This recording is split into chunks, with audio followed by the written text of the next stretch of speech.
भाग्य खबर देख के सारे दर्शकों मेरे हाथी को प्यार भरी सत श्री अकाल। और मेरा साथ दिन जा रहे हैं टोरंटो तो कुलवीर जी ਤੁਹਾਡਾ शो ਦੇ ਵਿੱਚ स्वागत है। ਧੰਨਵਾਦ ਹਰਪ੍ਰੀਤ ਜੀ। ਨਾਲ ਹੀ ਮੇਰੇ ਨਾਲ ਜੁੜਨ ਜਾ ਰਹੇ ਨੇ ਇੰਡੀਆ ਤੋਂ ਦਿਲਰਾਜ ਜੀ ਅਤੇ ਸਬਦੀਪ ਜੀ। ਦਿਲਰਾਜ ਜੀ, ਸਬਦੀਪ ਜੀ, ਤੁਹਾਡੇ ਦੋਵਾਂ ਦਾ ਸ਼ੋਅ ਵਿੱਚ ਸਵਾਗਤ ਹੈ। ਧੰਨਵਾਦ ਹਰਪ੍ਰੀਤ ਜੀ। ਗੱਲਬਾਤ ਸ਼ੁਰੂ ਕਰਾਂਗੇ ਇੱਕ ਨੈਸ਼ਨਲ ਇੰਡੀਆ ਦੇ ਮੁੱਦੇ ਤੋਂ ਜੋ ਕਾਫੀ ਦਿਨਾਂ ਤੋਂ ਪੱਕਿਆ ਹੋਇਆ ਵਾ, ਪਰ ਉਸ ਮੁੱਦੇ ਅਗਲੀ ਹੁਣ ਕੀ ਹੋ ਰਿਹਾ ਉਹਦੇ ਬਾਰੇ ਗੱਲਬਾਤ ਜਾਰੀ ਕਰਾਂਗੇ। ਸਭ ਤੋਂ ਪਹਿਲਾਂ ਮੈਂ ਆਪਣੇ ਦਰਸ਼ਕਾਂ ਨਾਲ ਨਿਊਜ਼ ਜ਼ਰੂਰ ਇੱਕ ਸ਼ੇਅਰ ਕਰਨਾ ਚਾਹੁੰਦਾ ਹਾਂ। ਸ਼ਾਇਦ ਤੁਹਾਨੂੰ ਜਾਣ ਕੇ ਹੈਰਾਨੀ ਵੀ ਹੋਏਗੀ, ਕਿਉਂਕਿ ਮੈਨੂੰ ਇਹ ਜਾਣ ਕੇ ਹੈਰਾਨੀ ਹੋਈ ਸੀ ਕਿ ਕਾਂਗਰਸ ਦੇ ਵਾਈਸ ਪ੍ਰੈਜ਼ੀਡੈਂਟ ਰਾਹੁਲ ਗਾਂਧੀ, ਦਿੱਲੀ ਦੇ ਚੀਫ ਮਿਨਿਸਟਰ ਅਰਵਿੰਦ ਕੇਜਰੀਵਾਲ, ਉਹਨਾਂ ਤੋਂ ਇਲਾਵਾ 10 ਹੋਰ ਬੰਦਿਆਂ ਉੱਤੇ ਦੇਸ਼ ਦਰੋਹੀ ਦੇ ਚਾਰਜ ਲਾ ਦਿੱਤੇ ਨੇ, ਸੈਡੀਸ਼ਨ ਦੇ ਚਾਰਜ ਲਾ ਦਿੱਤੇ ਨੇ। ਮੈਂ ਫਿਰ ਤੋਂ ਇੱਕ ਵਾਰ ਰਿਪੀਟ ਕਰ ਲਾਂ, ਰਾਹੁਲ ਗਾਂਧੀ, ਤੁਸੀਂ ਸਾਰੇ ਜਾਣਦੇ ਜੋ ਰਾਹੁਲ ਗਾਂਧੀ ਜੀ ਉੱਤੇ, ਅਰਵਿੰਦ ਕੇਜਰੀਵਾਲ ਜੀ ਉੱਤੇ, ਉਹਨਾਂ ਤੋਂ ਇਲਾਵਾ 10 ਹੋਰ ਲੋਕਾਂ ਦੇ, ਟੋਟਲ 12 ਲੋਕਾਂ ਤੇ ਦੇਸ਼ ਦਰੋਹੀ ਦੇ ਚਾਰਜ ਲਾ ਦਿੱਤੇ ਨੇ। ਜੇ ਤੁਸੀਂ ਮੇਰੇ ਤੋਂ ਇਹ ਪੁੱਛੋ ਕਿਉਂ ਲਾਏ ਨੇ, ਰੀਜ਼ਨ ਇਹ ਦੱਸਿਆ ਗਿਆ ਕਿ JNU ਜੋ ਦਿੱਲੀ ਚ ਜਵਾਹਰ ਲਾਲ ਨਹਿਰੂ ਯੂਨੀਵਰਸਿਟੀ ਚ ਹੋ ਰਿਹਾ ਸੀ, ਜਿਨ੍ਹਾਂ ਦਾ ਕਿ ਵਾਈਸ ਪ੍ਰੈਜ਼ੀਡੈਂਟ ਕਨਹਈਆ ਕੁਮਾਰ ਅੱਜ ਵੀ ਹਿਰਾਸਤ 'ਚ, ਉਹਨਾਂ ਦੇ ਨਾਲ ਹੋਰ 2-3 ਜਿਹੜੇ ਉੱਥੋਂ ਦੇ ਮੁੰਡੇ ਸੀ, ਉਹ ਚੋਂ 2 ਦੀ ਸ਼ਾਇਦ ਅਰੈਸਟ ਹੋ ਚੁੱਕੀ ਹੈ, 1-2 ਸ਼ਾਇਦ ਅਜੇ ਬਾਹਰ ਨੇ। ਉਸ ਮਾਮਲੇ 'ਚ ਰਾਹੁਲ ਗਾਂਧੀ, ਕੇਜਰੀਵਾਲ ਤੇ 10 ਹੋਰ ਲੋਕਾਂ ਤੇ ਚਾਰਜਸ ਲਾ ਦਿੱਤੇ ਗਏ ਨੇ। ਇਹ ਕਿਹਾ ਗਿਆ ਵਾ ਕਿਉਂਕਿ ਉੱਥੇ ਦੇਸ਼ ਦੇ ਖਿਲਾਫ ਕੰਮ ਕਰ ਰਹੇ ਸੀ ਤੇ ਰਾਹੁਲ ਗਾਂਧੀ, ਅਰਵਿੰਦ ਕੇਜਰੀਵਾਲ ਜੀ ਤੇ ਬਾਕੀ ਲੋਕਾਂ ਨੇ ਜਾ ਕੇ ਉਹਨਾਂ ਦੀ ਸਪੋਰਟ ਕੀਤੀ, ਉਹਦੇ ਕਰਕੇ ਇਹ ਵੀ ਦੇਸ਼ ਦਰੋਹੀ ਹੋ ਗਏ। ਸਭ ਤੋਂ ਪਹਿਲਾਂ ਗੱਲਬਾਤ ਸ਼ੁਰੂ ਕਰਨਾ ਚਾਹੂੰਗਾ ਸਤੀਸ਼ ਜੀ ਤੋਂ। ਮੈਂ ਗੱਲਬਾਤ ਸ਼ੁਰੂ ਕਰਨਾ ਚਾਹੂੰਗਾ ਸਤੀਸ਼ ਜੀ, ਦੇਸ਼ ਦਰੋਹੀ ਦੀ ਤੇ ਦੇਸ਼ ਪ੍ਰੇਮੀ ਦੀ ਡੈਫੀਨੇਸ਼ਨ ਜੋ ਹੁੰਦੀ ਸੀ ਸ਼ਾਇਦ ਅੱਜ ਇੰਡੀਆ ਵਿੱਚ ਚੇਂਜ ਹੋ ਗਈ ਆ, ਜਾਂ ਉੱਥੋਂ ਦੀ ਸਰਕਾਰ ਨੇ ਚੇਂਜ ਕਰ ਲਈ ਆ। ਕਿੰਨਾ ਫਰਕ ਪੈ ਗਿਆ ਦੇਸ਼ ਪ੍ਰੇਮੀ ਦੀ, ਦੇਸ਼ ਦਰੋਹੀ ਦੀ ਡੈਫੀਨੇਸ਼ਨ ਤੇ, ਉਹਦੀ ਪਰਿਭਾਸ਼ਾ ਤੇ, ਅੱਜ ਤੋਂ 50 ਸਾਲ ਪਹਿਲਾਂ ਤੇ ਹੁਣ ਤੋਂ ਜੇ ਕੰਪੇਅਰ ਕਰੀਏ? ਮੈਨੂੰ ਤਾਂ ਹਰਪ੍ਰੀਤ ਜੀ ਸਭ ਤੋਂ ਪਹਿਲਾਂ ਇਸੇ ਗੱਲ ਤੇ ਹੈਰਾਨੀ ਹੁੰਦੀ ਹੈ ਕਿ ਵਿਦਿਆਰਥੀਆਂ ਦੀ ਇੱਕ ਵੀਡੀਓ ਆਈ, ਉਹਦੇ ਚ ਨਾਅਰੇ ਜੋੜੇ ਗਏ ਜਾਂ ਸੱਚਮੁੱਚ ਲੱਗੇ, ਇਹਦੇ ਤੇ ਵੀ ਬਹਿਸ ਅਸੀਂ ਛੱਡ ਦਈਏ ਤੇ ਤੁਸੀਂ ਉੱਥੇ ਇੱਕ ਵਿਦਿਆਰਥੀ ਦੇ ਉੱਤੇ ਕੇਸ ਬਣਾ ਦਿੱਤਾ ਕਿਉਂਕਿ ਉਹ ਯੂਨੀਵਰਸਿਟੀ ਦਾ ਪ੍ਰੈਜ਼ੀਡੈਂਟ ਹੈ ਤੇ ਪ੍ਰੈਜ਼ੀਡੈਂਟ ਹੋਣ ਦੀ ਹੈਸੀਅਤ ਦੇ ਵਿੱਚ ਉਹ ਉਸ ਸਿਚੁਏਸ਼ਨ ਦੇ ਵਿੱਚ ਪਹੁੰਚ ਗਿਆ। ਹਾਲਾਂਕਿ ਉਹ ਪ੍ਰੋਗਰਾਮ ਉਹਦੀ ਆਪਣੀ ਜਥੇਬੰਦੀ ਵੱਲੋਂ ਆਰਗੇਨਾਈਜ਼ਡ ਨਹੀਂ ਸੀ ਤੇ ਨਾ ਹੀ ਨਹਿਰੂ ਯੂਨੀਵਰਸਿਟੀ ਦੀ ਸਟੂਡੈਂਟ ਯੂਨੀਅਨ ਦਾ ਉਹ ਅਫੀਸ਼ੀਅਲ ਪ੍ਰੋਗਰਾਮ ਸੀ। ਉਹ DSU ਦਾ ਪ੍ਰੋਗਰਾਮ ਸੀ ਤੇ AISF ਨਾਲ ਸੰਬੰਧਿਤ ਹੈ ਤੇ ਇਹਦੇ ਨਾਲ ਜਿਹੜੀ ਚੁਣੀ ਹੋਈ ਜਥੇਬੰਦੀ ਹੈ, ਚੁਣੀ ਹੋਈ ਕਮੇਟੀ ਹੈ, ਜਿਹਦੇ ਚ ABVP ਦੇ ਮੈਂਬਰ ਵੀ ਸ਼ਾਮਲ ਨੇ, ਉਹਦਾ ਕੋਈ ਕੰਸਰਨ ਨਹੀਂ ਸੀ। ਇਹਦੇ ਬਾਵਜੂਦ ਚਲੋ ਉੱਥੇ ਕੇਸ ਲੱਗ ਗਿਆ। ਇਸ ਤੋਂ ਬਾਅਦ ਜਦੋਂ ਤੁਸੀਂ ਹੁਣ ਪੋਲੀਟੀਕਲ ਲੋਕਾਂ ਦੇ ਉੱਤੇ ਕੇਸ ਦਰਜ ਕਰ ਰਹੇ ਹੋ, ਅਰੁਣ ਜੇਤਲੀ ਬੋਲ ਰਹੇ ਨੇ ਰਾਜ ਸਭਾ ਦੇ ਵਿੱਚ ਕਿ ਮੈਨੂੰ ਇਹਨਾਂ ਪਾਰਟੀਆਂ ਦੇ ਉੱਤੇ ਜਿਹੜੀਆਂ ਇੱਥੇ ਬੈਠੀਆਂ ਨੇ, ਲੈਫਟ ਪਾਰਟੀਆਂ ਵੀ ਉਹਦੇ ਵਿੱਚ ਸ਼ਾਮਲ ਨੇ, CPI CPM ਵੀ, ਮੈਨੂੰ ਇਹਨਾਂ ਦੀ ਦੇਸ਼ ਭਗਤੀ ਤੇ ਕੋਈ ਸ਼ੱਕ ਨਹੀਂ। ਤੇ ਅਦਾਲਤਾਂ ਇਹ ਗੱਲ ਕਿਵੇਂ ਕਬੂਲ ਕਰ ਲੈਂਦੀਆਂ ਨੇ ਕਿ ਕੋਈ ਕੇਸ ਦਰਜ ਕੀਤਾ ਜਾ ਸਕਦਾ ਰਾਹੁਲ ਗਾਂਧੀ ਦੇ ਖਿਲਾਫ, ਕੋਈ ਕੇਸ ਦਰਜ ਕੀਤਾ ਜਾ ਸਕਦਾ ਸੀਤਾਰਾਮ ਯੈਚੁਰੀ ਦੇ ਖਿਲਾਫ, ਕੋਈ ਕੇਸ ਦਰਜ ਕੀਤਾ ਜਾ ਸਕਦਾ ਅਰਵਿੰਦ ਕੇਜਰੀਵਾਲ ਦੇ ਖਿਲਾਫ। ਮੈਂ ਤਾਂ ਇਸ ਗੱਲ ਤੇ ਹੀ ਹੈਰਾਨ ਹਾਂ। ਇਹਦਾ ਮਤਲਬ ਇਹੀ ਨਿਕਲਦਾ ਕਿ ਅਦਾਲਤਾਂ ਵੀ ਦੇਸ਼ ਭਗਤੀ ਦੇ ਨਾਂ ਦੇ ਉੱਤੇ ਚੱਲ ਰਹੇ ਇਸ ਸਿਸਟਮ ਦੇ ਵਿੱਚ ਟੇਢੇ ਢੰਗ ਨਾਲ ਭਾਈਵਾਲ ਬਣਦੀਆਂ ਜਾ ਰਹੀਆਂ ਨੇ। ਜਿਹੜੇ ਬੰਦੇ ਨੇ ਇਲਜ਼ਾਮ ਲਾਏ ਨੇ ਉਹਦੀ ਇੱਕ ਪੋਜੀਸ਼ਨ, ਤੁਸੀਂ ਹੈਰਾਨੀਜਨਕ ਪੋਜੀਸ਼ਨ ਹੈ, ਉਹ ਕਹਿੰਦਾ ਮੈਂ ਕਿਸੇ ਪਾਰਟੀ ਦਾ ਮੈਂਬਰ ਨਹੀਂ, ਮੇਰੀਆਂ ਭਾਵਨਾਵਾਂ ਬਹੁਤ ਆਹਤ ਹੋ ਗਈਆਂ ਤੇ ਮੈਂ ਉਹਨਾਂ ਭਾਵਨਾਵਾਂ ਨੂੰ ਆਹਤ ਹੋਣ ਤੋਂ ਬਾਅਦ ਇਹ ਦੋਸ਼ ਲਾ ਰਿਹਾ ਤੇ ਮੇਰਾ ਕੇਸ ਦਰਜ ਕੀਤਾ ਜਾਵੇ। ਤੇ ਉਹੀ ਧਾਰਾ ਅੰਗਰੇਜ਼ਾਂ ਵਾਲੀ 124A 124 ਧਾਰਾ ਇਹਨਾਂ ਨਕਾਵਾਂ ਉੱਤੇ ਵੀ ਲੱਗ ਜਾਂਦੀ। ਜ਼ਾਹਰ ਹੈ ਕਿ ਅਸਲ ਦੇ ਵਿੱਚ BJP ਹਿੰਦੂਤਵਵਾਦੀ ਰਾਸ਼ਟਰਵਾਦ ਨੂੰ ਰੀਡਿਫਾਈਨ ਕਰਨ ਲਈ, ਰੀਪਾਪੂਲਰ ਕਰਨ ਲਈ, ਜਾਂ ਸਹੀ ਅਰਥ ਸ਼ਬਦ ਬੋਲੀਏ ਤਾਂ ਐਸਟੈਬਲਿਸ਼ ਕਰਨ ਦੀ ਲੜਾਈ ਲੜ ਰਹੀ ਹੈ, ਜਿਹਦੇ ਲਈ ਉਹ ਹਰ ਤਰੀਕਾ ਵਰਤ ਰਹੀ ਹੈ। ਚਾਹੇ ਉਹ ਕੋਰਟ ਦੇ ਵਿੱਚ ਆਪਣੇ ਬੰਦੇ ਭੇਜ ਕੇ ਵਰਤ ਰਹੀ ਹੋਵੇ, ਚਾਹੇ ਉਹ ਝੂਠੇ ਕੇਸ ਪਾ ਕੇ ਵਰਤ ਰਹੀ ਹੋਵੇ, ਚਾਹੇ ਉਹ ਯੂਨੀਵਰਸਿਟੀਆਂ ਦੇ ਉੱਤੇ ਅਟੈਕ ਕਰਕੇ ਵਰਤ ਰਹੀ ਹੋਵੇ। ਮਕਸਦ ਸਿਰਫ ਇੱਕੋ ਹੀ ਹੈ ਕਿ ਹੁਣ ਇਹੀ ਪਰਿਭਾਸ਼ਾ ਕਾਬਿਲ ਬਹਿਸ ਹੋਣੀ ਚਾਹੀਦੀ ਹੈ ਤੇ ਬਾਕੀ ਪਰਿਭਾਸ਼ਾਵਾਂ ਨੂੰ ਮੰਨਣ ਵਾਲੇ ਦੇਸ਼ ਧਰੋਹੀ ਹੋਣਗੇ। ਦਿਲਰਾਜ ਜੀ, ਜੇ ਮੈਂ ਤੁਹਾਨੂੰ ਇਹ ਪੁੱਛਾਂ ਕਿ ਰਾਹੁਲ ਗਾਂਧੀ, ਅਰਵਿੰਦ ਕੇਜਰੀਵਾਲ, ਕਿਉਂਕਿ ਜਾਂ ਉਹਨਾਂ ਨਾਲ ਹੋਰ 10-12 ਹੋਰ ਜੋ ਜਿਨ੍ਹਾਂ ਦਾ ਗੱਲ ਕੀਤੀ ਜਾ ਰਹੀ ਹੈ, ਸਿਰਫ ਕਿਉਂਕਿ ਉਹ JNU ਗਏ, ਜਿੱਥੇ ਮੰਨ ਲਈਏ ਕਿ ਦੇਸ਼ ਦਰੋਹ ਦੇ ਨਾਰੇ ਲੱਗੇ ਸੀ, ਅਸੀਂ ਚਲੋ ਇਹ ਮੰਨ ਵੀ ਲੈਂਦੇ ਆ ਦੇਸ਼ ਦਰੋਹ ਦੇ ਨਾਰੇ ਲੱਗੇ ਸੀ ਜਾਂ ਦੇਸ਼ ਦੇ ਖਿਲਾਫ ਗੱਲਾਂ ਹੋਈਆਂ ਸੀ, ਸਿਰਫ ਉਹ JNU ਗਏ ਤੇ JNU 'ਚ ਉਹਨਾਂ ਸਟੂਡੈਂਟਸ ਨਾਲ ਖੜੇ ਹੋਏ, ਕਿ ਉਹਨਾਂ ਉੱਤੇ ਦੇਸ਼ ਦਰੋਹ ਦੇ ਚਾਰਜ ਲਾਉਣਾ ਜਾਇਜ਼ ਹੈ ਕਿ ਤੁਹਾਨੂੰ ਇਹ ਨਾਜਾਇਜ਼ ਲੱਗਦਾ? ਅਤੇ ਜੀ ਐਡਵੋਕੇਟ ਜਨਾਰਦਨ ਗੌਰ ਹੈਗੇ ਆ ਜਿਨ੍ਹਾਂ ਨੇ ਇਹ ਸਾਰਾ ਕੇਸ ਰਜਿਸਟਰ ਕਰਵਾਇਆ, ਤੇ ਉਹਨਾਂ ਦਾ ਇਹ ਕਹਿਣਾ ਹੈ ਹੈਦਰਾਬਾਦ ਦੀ ਕੋਰਟ ਵਿੱਚ ਉਹ ਗਏ ਹੈਗੇ ਆ ਕਿ ਮੈਂ ਜਿਹੜੀਆਂ ਜ਼ੀ TV ਤੇ ਹੋਰ ਨਿਊਜ਼ ਚੈਨਲਾਂ ਤੇ ਵੀਡੀਓਜ਼ ਦੇਖੀਆਂ, ਮੇਰਾ ਦਿਲ ਆਹਤ ਹੋਇਆ। ਉਸ ਤੋਂ ਬਾਅਦ ਹੋਰ ਜ਼ਿਆਦਾ ਮੇਰਾ ਦਿਲ ਆਹਤ ਹੋਇਆ ਜਦੋਂ ਇਹ ਵੱਡੇ ਵੱਡੇ ਲੀਡਰ ਜਾ ਕੇ ਉੱਥੇ ਇਹਨਾਂ ਦੀ ਸਪੋਰਟ 'ਚ ਬੈਠ ਗਏ, ਤੇ ਉਹਨਾਂ ਨੇ ਹਾਈ ਕੋਰਟ ਵਿੱਚ ਕੇਸ ਲਾਇਆ, ਨਾਲ ਉਹਨਾਂ ਨੇ ਉਹ ਵੀਡੀਓਜ਼ ਦਿੱਤੀਆਂ, ਤੇ ਉਸ ਤੋਂ ਬਾਅਦ ਹਾਈ ਕੋਰਟ ਨੇ ਪੁਲਿਸ ਨੂੰ ਕਿਹਾ ਕਿ ਕੇਸ ਰਜਿਸਟਰ ਕਰਕੇ ਇਨਵੈਸਟੀਗੇਟ ਕਰੋ ਤੇ ਇਹਦੀ ਸੱਚਾਈ ਵਿੱਚ ਜਾਓ। ਮੈਂ ਪਰਸਨਲ ਤੌਰ ਤੇ ਇਹਨੂੰ ਬਿਲਕੁਲ ਨਜਾਇਜ਼ ਸਮਝਦਾ ਵਾਂ, ਕਿਉਂਕਿ ਚਾਹੇ ਜਿੰਨੇ ਵੱਡੇ ਵੱਡੇ ਲੀਡਰ ਗਏ, ਇਹਨਾਂ ਸਾਰਿਆਂ ਨੇ ਇਹੀ ਕਿਹਾ, ਚਾਹੇ ਰਾਹੁਲ ਗਾਂਧੀ ਹੋਣ, ਚਾਹੇ ਅਰਵਿੰਦ ਕੇਜਰੀਵਾਲ ਹੋਣ, ਚਾਹੇ ਮਨੀਸ਼ ਸਿਸੋਦੀਆ ਹੋਣ, ਚਾਹੇ ਜਿਹੜਾ ਮਰਜ਼ੀ ਹੋਵੇ, ਜਿੰਨੇ ਵੀ ਆਪੋਜੀਸ਼ਨ ਪਾਰਟੀ ਦੇ ਲੀਡਰ JNU ਗਏ, ਮੈਂ ਇਹਨਾਂ ਦੇ ਜਿੰਨੇ ਵੀ ਕਮੈਂਟ ਦੇਖੇ, ਉਹ ਸਾਰੇ ਕਮੈਂਟ ਇਹ ਸੀਗੇ ਕਿ ਅਸੀਂ ਵੀ ਦੇਸ਼ ਭਗਤ ਹਾਂ, ਅਸੀਂ ਵੀ ਇਹ ਚਾਹੁੰਦੇ ਹਾਂ ਕਿ ਜਿੰਨੇ ਬੱਚੇ ਜਿਹੜੇ ਇਨਵੋਲਵ ਸੀਗੇ, ਜਿਨ੍ਹਾਂ ਨੇ ਦੇਸ਼ ਵਿਰੋਧ ਦੇ ਨਾਰੇ ਲਾਏ, ਉਹਨਾਂ ਨੂੰ ਫੜਿਆ ਜਾਵੇ। ਪਰ ਕਨਈਆ ਕੁਮਾਰ ਤੇ ਬਾਕੀ ਜਿਹੜੇ ਇਨੋਸੈਂਟ ਬੱਚੇ ਜਿਨ੍ਹਾਂ ਨੇ ਸਿਰਫ ਆਜ਼ਾਦੀ ਦੇ ਨਾਰੇ ਲਾਏ ਜਾਂ ਦੇਸ਼ ਵਿਰੋਧ ਦਾ ਕੋਈ ਵੀ ਦੇਸ਼ ਦੇ ਖਿਲਾਫ ਨਾਰਾ ਨਹੀਂ ਲਾਇਆ, ਉਹਨਾਂ ਨੂੰ ਨਾ ਫੜਿਆ ਜਾਵੇ। ਜੋ ਗੱਲਾਂ ਬਾਅਦ ਚ ਕਈ ਚੈਨਲ ਵਾਲਿਆਂ ਨੇ ਪ੍ਰੂਵ ਵੀ ਕਰਤੀਆਂ ਕਿ ਕਨਈਆ ਕੁਮਾਰ ਜਾਂ ਬਾਕੀਆਂ ਨੇ ਦੇਸ਼ ਦੇ ਵਿਰੋਧ ਦੇ ਵਿੱਚ ਕੋਈ ਵੀ ਨਾਰੇ ਨਹੀਂ ਲਾਏ ਸੀ, ਤੇ ਜਿਹੜੇ ਨਾਰੇ ਪਹਿਲੇ ਦਿਖਾਏ ਗਏ ਸੀ ਉਹ ਕੁਝ ਫੈਬਰੀਕੇਟਡ ਸੀਗੇ ਜਾਂ ਕੁਝ ਐਸੇ ਤੰਤਰ ਸੀਗੇ ਜਿਹੜੇ ਕਈ ਹੋਰ ਸਟੇਟਸ ਤੋਂ ਆ ਗਏ ਸੀ, ਬਾਹਰੋਂ ਆ ਗਏ ਸੀ, ਯੂਨੀਵਰਸਿਟੀ ਨੂੰ ਨਹੀਂ ਬਿਲੋਂਗ ਕਰਦੇ ਸੀ, ਉਹਨਾਂ ਨੇ ਨਾਰੇ ਲਾਏ। ਤੇ ਇਹ ਚਾਹੇ ਰਾਹੁਲ ਗਾਂਧੀ ਹੋਣ, ਚਾਹੇ ਅਰਵਿੰਦ ਕੇਜਰੀਵਾਲ ਹੋਣ, ਆਪੋਜੀਸ਼ਨ ਪਾਰਟੀ ਦੇ ਜਿੰਨੇ ਵੀ ਲੀਡਰ ਉੱਥੇ ਗਏ, ਇਹਨਾਂ ਨੇ ਵੀ ਸਾਰਿਆਂ ਨੇ ਇਹੀ ਕਿਹਾ। ਤੇ ਮੈਂ ਇਸ ਦੇਸ਼ ਵਿਰੋਧ ਚਾਰਜਿਸ ਨੂੰ ਬਿਲਕੁਲ ਗਲਤ ਸਮਝਦਾ ਵਾਂ। ਮੈਨੂੰ ਨਹੀਂ ਲੱਗਦਾ ਕਿ ਇਦਾਂ ਦਾ ਕੇਸ ਰਜਿਸਟਰ ਕਰਨ ਨੂੰ ਹਾਈ ਕੋਰਟ ਨੂੰ ਕਹਿਣਾ ਚਾਹੀਦਾ ਸੀਗਾ। ਵੀਰ ਜੀ, ਜੇ ਨਾਰਿਆਂ ਦੀ ਗੱਲ ਕਰੀਏ, ਜੇ ਸਿਰਫ ਅਸੀਂ ਇਹ ਗੱਲ ਕਰੀਏ ਕਿ ਫ੍ਰੀडम ਆਫ ਸਪੀਚ ਦੀ ਗੱਲ ਕਰੀਏ, ਜੇ ਕੋਈ ਆਪਣੀ ਗੱਲ ਰੱਖਦਾ ਹੈ, ਚਾਹੇ ਉਹ ਦੇਸ਼ ਦੇ ਖਿਲਾਫ ਹੋਵੇ, ਮੈਂ ਸਿਰਫ ਗੱਲ ਰੱਖਣ ਦੀ ਗੱਲ ਕਰ ਰਿਹਾ ਕਿ ਆਪਣੇ ਵਿਚਾਰ ਦਿੰਦਾ ਵਾ, ਕੀ ਉਹ ਦੇਸ਼ ਧਰੋਹ ਹੋ ਸਕਦਾ ਵਾ? ਜਾਂ ਫਿਰ ਅਸੀਂ ਦੇਸ਼ ਧਰੋਹ ਉਹਨਾਂ ਸੀਰੀਅਸ ਕ੍ਰਾਈਮਸ ਨੂੰ ਕਹੀਏ ਜਿੱਥੇ ਕਿ ਫੋਰ ਐਗਜ਼ਾਮਪਲ ਅਸੀਂ ਕਈ ਵਾਰ ਵੇਖਦੇ ਹਾਂ ਕਿ ਇੱਕ ਦੇਸ਼ ਦਾ ਸਿਪਾਹੀ ਦੂਜੇ ਦੇਸ਼ 'ਚ ਫੜਿਆ ਗਿਆ, ਉਹਨੂੰ ਤੇ ਉਸ ਦੇਸ਼ ਦਾ ਹੱਕ ਬਣਦਾ ਸ਼ਾਇਦ ਕਿ ਉਹਨੂੰ ਦੇਸ਼ ਧਰੋਹ ਦੇ ਚਾਰਜ ਕਰੇ, ਜਾਂ ਫਿਰ ਆਰਮੀ ਦੇ ਜਾਂ ਗਵਰਨਮੈਂਟ ਦੇ ਕੋਈ ਕੌਨਫੀਡੈਂਸ਼ੀਅਲ ਡਾਕੂਮੈਂਟਸ ਨੂੰ ਬਾਹਰ ਵੇਚਿਆ ਜਾਵੇ ਜਾਂ ਸੀਕ੍ਰੇਟ ਇਨਫੋਰਮੇਸ਼ਨ ਬਾਹਰ ਕੀਤੀ ਜਾਵੇ, ਉਹਨਾਂ ਤੇ ਦੇਸ਼ ਧਰੋਹ ਦਾ ਕਹਿਣਾ, ਉਹਨਾਂ ਦੇ ਦੇਸ਼ ਧਰੋਹ ਦਾ ਚਾਰਜ ਲਾਉਣਾ ਸ਼ਾਇਦ ਉਹ ਦੇਸ਼ ਦਾ ਹੱਕ ਬਣਦਾ ਵਾ।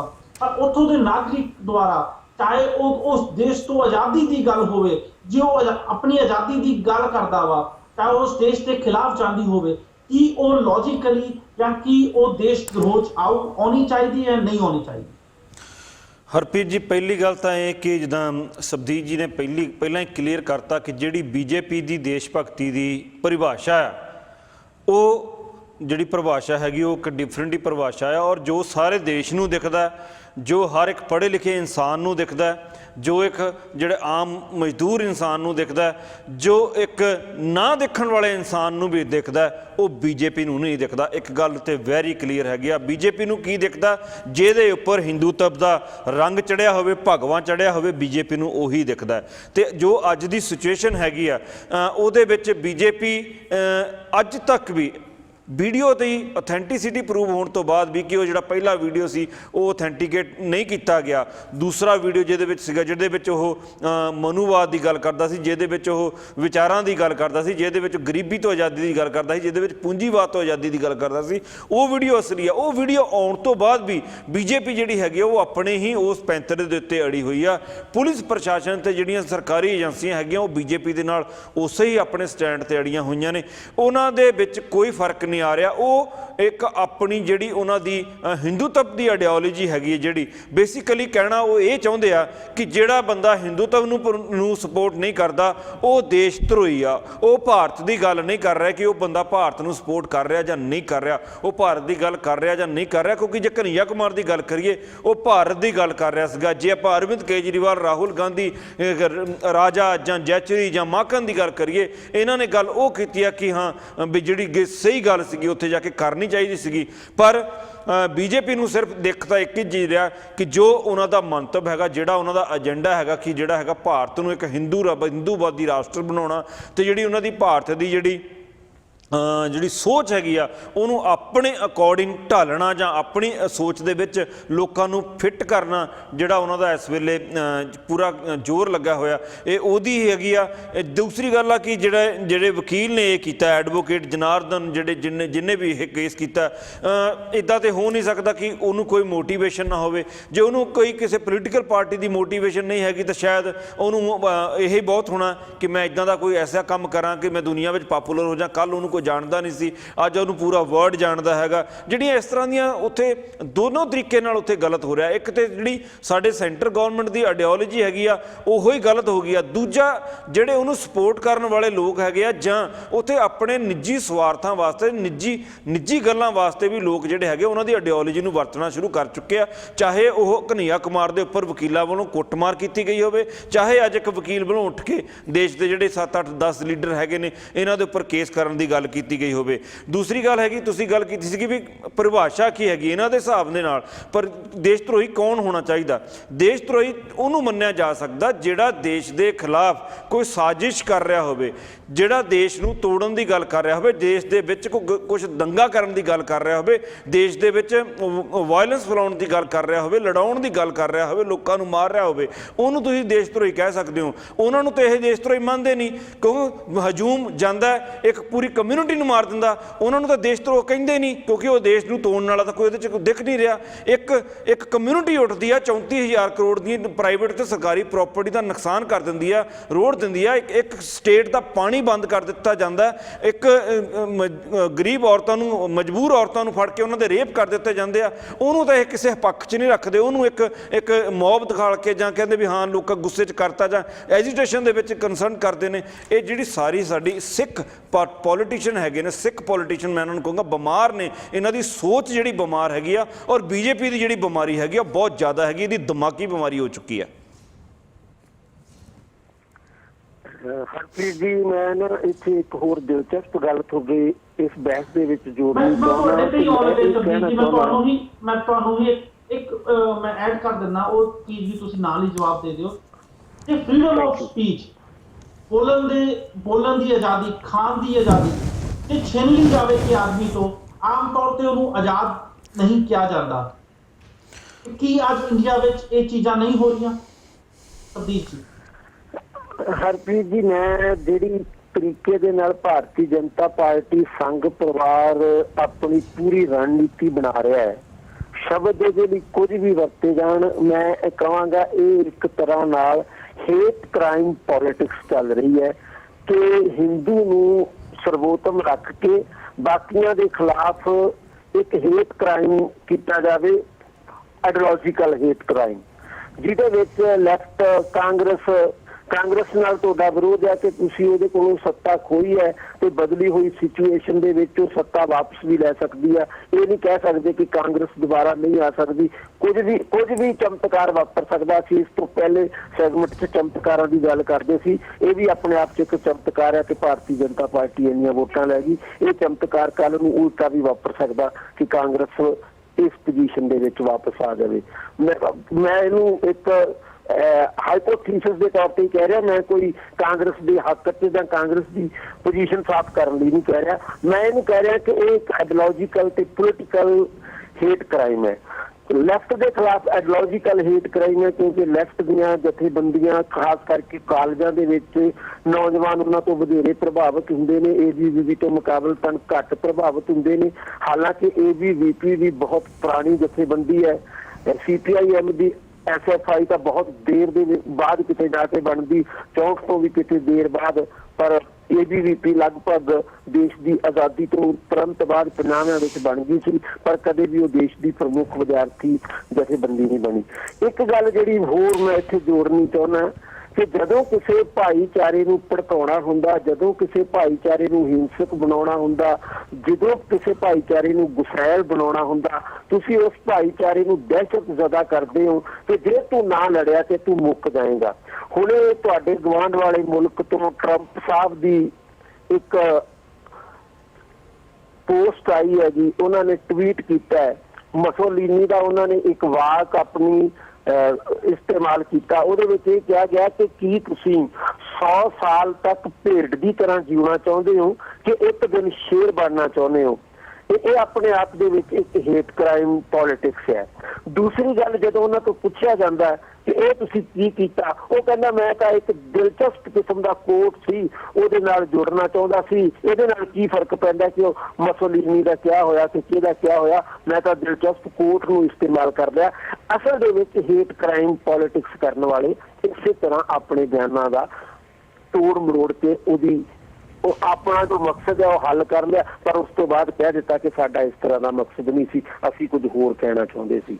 ਹੁਣ ਜਿੱਥੋਂ ਤੱਕ ਆਖਰੀ ਗੱਲ ਮੈਂ ਇੱਕ ਵਿਦਨ ਕੁਝ ਸੈਕਿੰਡ ਮੁਕਾ ਦਿੰਦਾ ਕਿ ਇੱਕੋ ਇੱਕ ਕੇਸ ਆਇਆ ਹਰਿਆਣੇ ਦੇ ਵਿੱਚ, ਇੱਕੋ ਇੱਕ ਔਰਤ ਸਾਹਮਣੇ ਆਈ ਜਿਹਨੇ ਕਿਹਾ ਮੇਰੇ ਨਾਲ ਰੇਪ ਹੋਇਆ।